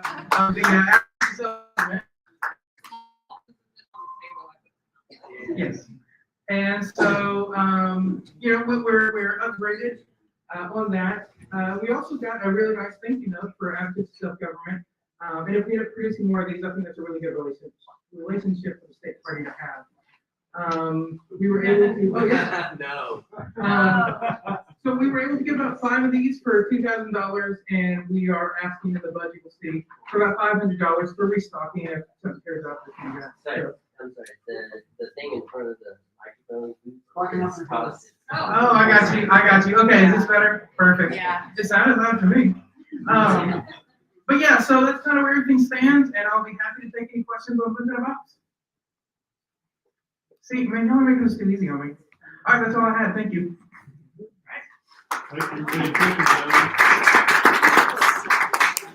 We're coming.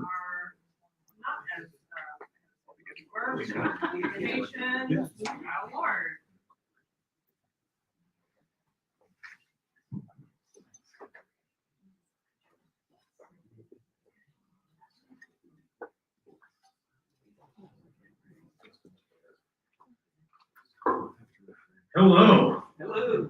How's it going? I'm new here, obviously. I'm Kyle.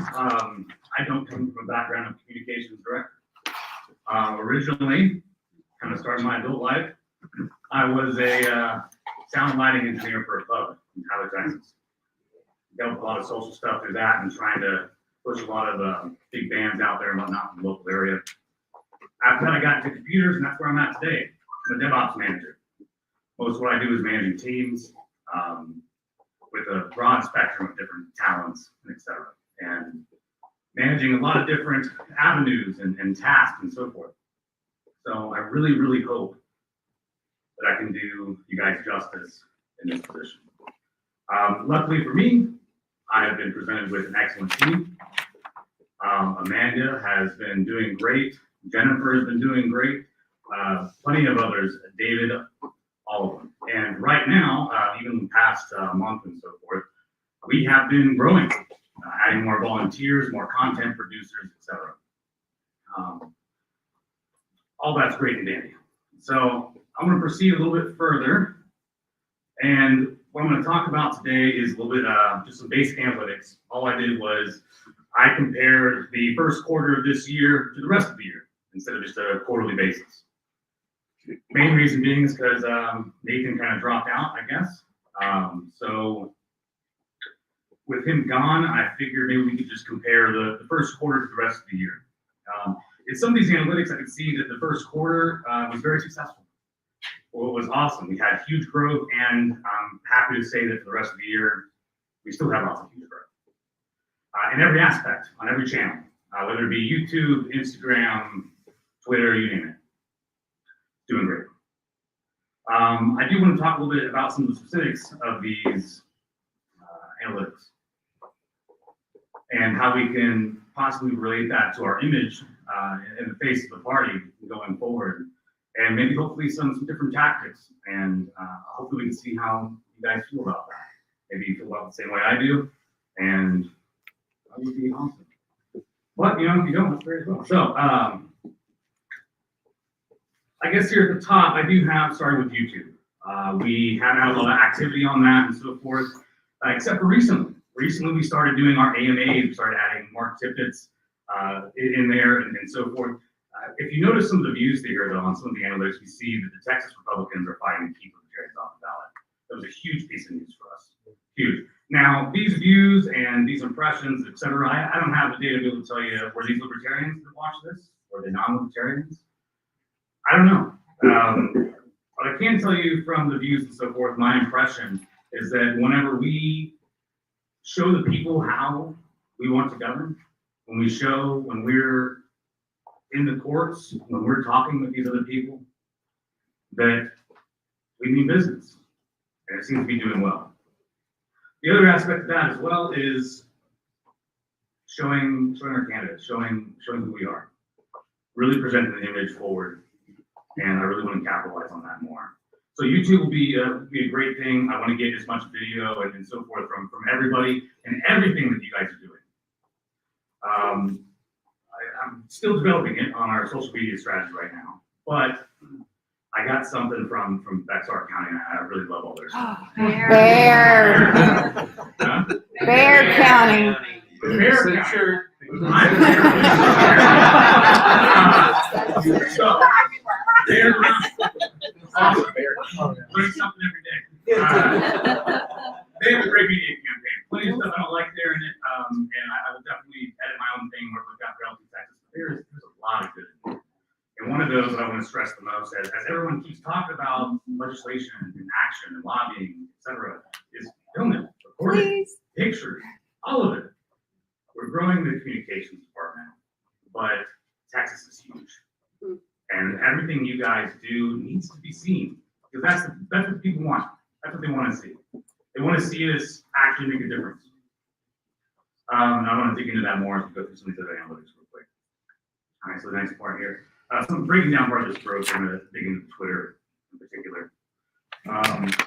Just go down a bit further. Yeah, the audience growth, comparing those two things, that's basically what I just talked about, was that we are seeing growth. Not as much as the first quarter, but it's growth. My progress is progress, can't complain. Now, right here, we break down some of our Twitter stuff. This is the top is our first quarter, the bottom is the rest of it. I don't want to discount the growth. Okay, but during the first quarter, it's significantly better, way better. We noticed 60,000 likes on trans rights or human rights. Plenty of disagreement with maybe that stands for the party, those words, whatever. That's not what this is about. What it is about, though, is how we showed compassion in some of our wording and some of our images. At least the face of the party. It was very specific and targeted to a very specific event happening during that time. I believe it was in March, if I'm mistaken. And we had great success. Going through that particular one, in particular, I dug down quite a bit into the comments. A lot of little L's in there. Tons of them. All of them. Tons of little L's. It's great. You can see the third best there, keep our troops home. Excellent one. Again, very specific, very targeted, short, precise.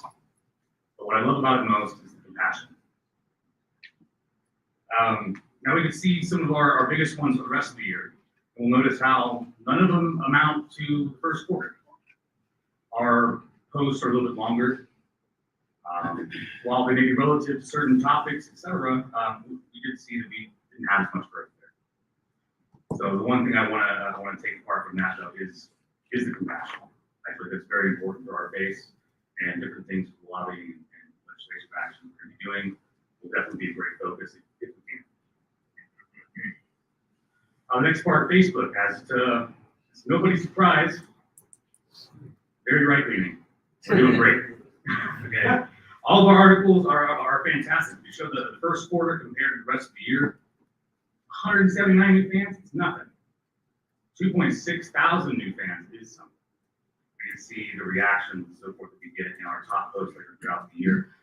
This is perfect. I love to continue this as is. Our team's doing great on it, and I love it. Perfect. Now, other avenues of social media is something that we're going to be getting into a lot more. Reddit, for example, TikTok, Instagram. We're already on TikTok and Instagram, but they are still helping underutilized. And that's traffic there, not a huge audience. It's something we need to grow significantly. Now, I did put on this, we didn't do a lot with Reddit. However, this week was different. Past week was very different. We tested out a little bit. We made a news post on LPTexas.org for our recent thing with Abbott and his invoking the invasion clause. We gave an excellent press release. Maybe longer than what we wanted, but it was beautiful. We had tons of pro-liberty wording in there. We were very targeted, very specific. We showed plenty of compassion. And most important, we showed solutions in that post. This was our first step into Reddit with this, what we did this week. It was posted to a Texas subreddit as well as a Texas political subreddit, and it got over 30,000 views, hundreds of likes, and the most surprising part, none of them were libertarians.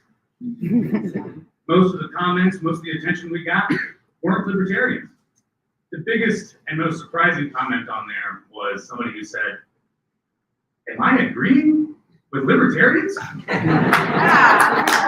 were shocked. They were astonished. And that's how that conversation went. Everybody in there. That's wonderful.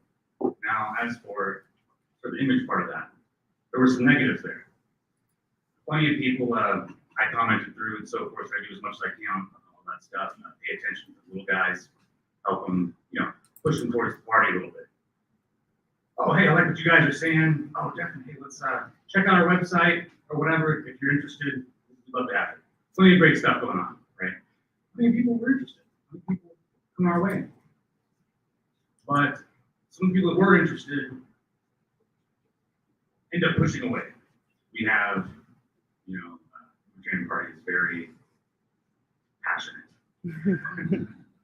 We love our utopia. We love our ideals. We love our principles. They're amazing. They're awesome. We believe in it. Not everybody else does. And the biggest play that a lot of libertarians seem to take, especially in some of these message boards, that I noticed on some of these posts, like in Reddit, as well as Twitter, a pretty deep dive on this, is that we try to push them towards the utopia. As much as I would love some big L libertarians, we have way, way more small L's out there. Way more. So with that, I noticed every single conversation we had in any of these posts that were pushing people towards the utopia, pushing people towards our ideals, were never successful. We never are. Things that were simple pushes, small, precise, compassionate pushes. They work phenomenally well. Phenomenally. You like that word? With plenty of good stuff there. And that's really what I want to pull most from that. And I'm hoping to see more of that going forward. As part of this, earlier this week, I decided to do the political quiz that we have. It's a great pop filter, by the way. Maybe a better one. Step back, maybe. So, what I did earlier this week is I took the LP.org, or LPTexas.org political quiz for myself. And to my surprise, I was not 100% libertarian. Oh. Yeah, boo. I felt a little bad about that. I was 79%. Okay, it's pretty high up there. And in my opinion, that was all right for me. I'm voting for us. I'm voting for every single one of them. And that's what I really want to hope that we can focus on, especially in our image and our words going forward. It's something I like to present as well. So I want to make sure that my team is making the little L's feel welcome. They're all libertarians to me. If they're 50% libertarian, they're libertarian. I want their vote. And that's how we do it. And that's how I hope to see it forward. So with those things in mind, though, with that small, precise compassion, as well as some of the analytics that we see in there, people want to see us on our specifics. They want us to meet them where we're at currently on these specific legislation pieces, et cetera. And I really, really hope that a lot of our political action and whatnot can really reflect that. Much like how that video on YouTube did so well, how we were defending our rights and defending voters' rights to be there for them. That's all I've got to say. Appreciate you guys. Absolutely. If you got any questions, let me know.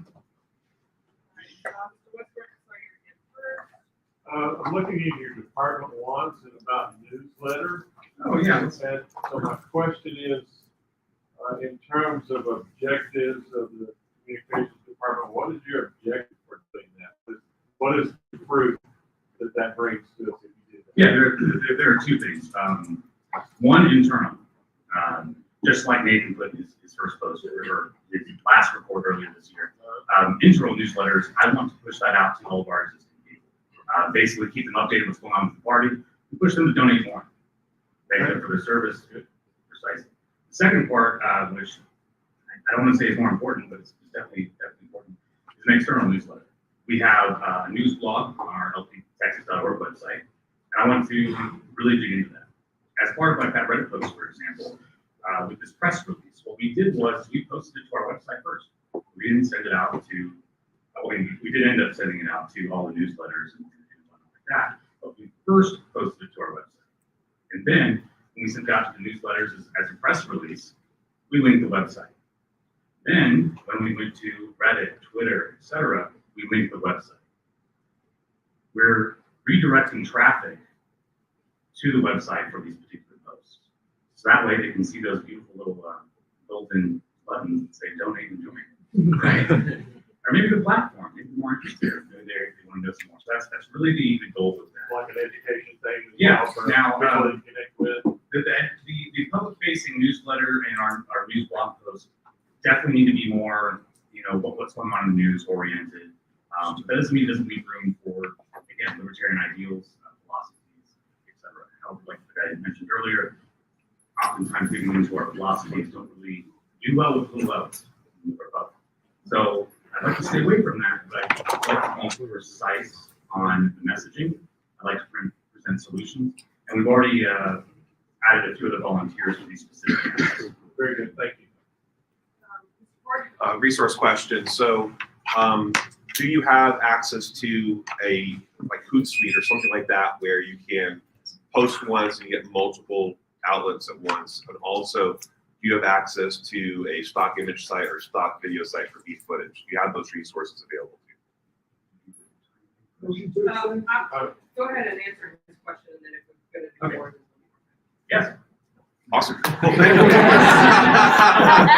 add to that, I would like to say mostly Jennifer there. Jennifer, the social media manager of the department, has been handling that all of year. Even without a communications director, using Hootsuite, et cetera, she's excellent. Very hard. Fantastic, thank you. Motion to extend time 3 minutes for questions. Second. Objection? All right, 3 more minutes. I have Joe Roberts. Joe Roberts, SC23. I appreciate the use of social media, and I think that's definitely a way to bypass the traditional media that keeps us out. That being said, do you have a strategy for your department to engage and to get us more noticed and be controversial in a way that attracts the attention and possibly get some press in those traditional outlets that traditionally ignore us? Is there any strategy to maybe? Plenty of strategy in the works. Plenty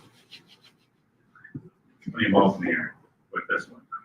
And here in this department, we're trying to tackle a lot of this. So I'm currently trying to put together a strategy, which is why I didn't include in my report. this time and just focus on some analytics and just image as a whole. But yes, I think most of that we'll focus on what I've already said, precise messaging with solutions targeted towards our news events. A lot of that is contacting a lot of these people by phone, et cetera. Much like what we do the Mark Tickets campaign, actually reaching out to a lot of these newsletters personally, individually, and establishing those relationships, even if they don't come out to anything, those relationships go a long ways, especially as we build more involvement. I hope I answered. I don't really have a question, but I want all of you to know that please do not feel bad about sending raw video footage because we can edit them. I want videos to put together for like promo videos and stuff like that. So your events, even if it's raw, it's okay. We'll play with it. Very quickly, and I Oh my God. if you are taking a I was booth in the gonna say, box, but or please if add you a are description borrowing file. it from one of the county,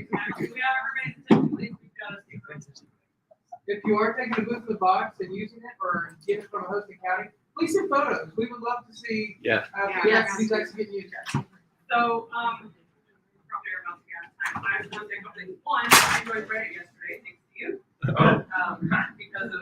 I don't know if I advise that. To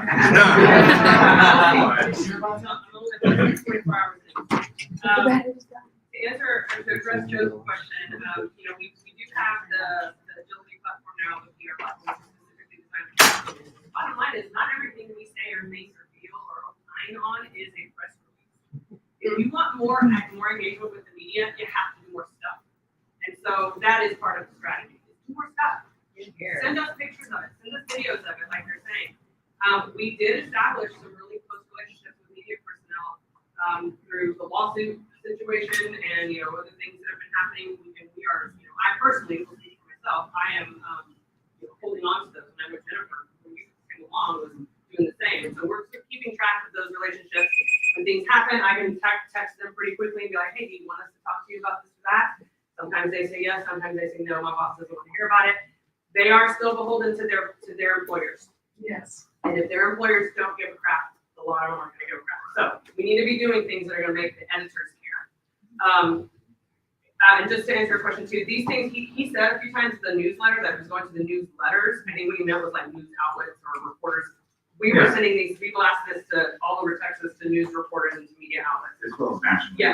Yes, for sure for that one. And then speaking about the newsletter itself, Anastasia has revived the member newsletter that we send out to our membership list for the last couple of months. Thank you so much for that. But that really is more of like internal stuff that we're doing. So I'm sure she would appreciate being able to. Yeah, Andrew and I have already been in talks about working with Kyle to pass it off to the communications. Well, all right. There was another hand back there, not the Slec member, so we are out of time though with the body's indulgence. Mr. Hayes County Chair. Steve Rabbit, Hayes County Chair, yeah. So I'm a brand new chair, and it's been a little bit bewildering. There's so many social media platforms. There are so many calendars to put events on. I talked to you a little bit ago, and you mentioned Hootsuite. That's the first time I'd heard of that. And so I was wondering, can the state put together best practices for setting up accounts and the things that you and I were talking about? Because it's been kind of groping in the dark for me personally. I can't be the only one. Again, it's something I'm currently working with developing. Yeah. Bear County. Yeah. It's Bear County. Since you're withdrawn. They did reach out, and that's what we're doing there. You have hell in my head. All right, so it is time to start this item. We are at lunchtime at this point. I see some hands, but Motion to break for lunch. not necessary. We're already there. At quarters of the day is lunchtime. Right. Go ahead, personal privilege. Colby just went to get pizza, so if you are interested in staying here to listen to the T&M presentation, we will have some food. It's Little Caesars hot and ready, so sorry in advance. But it is food nonetheless. So you can grab. Claim it is. All right.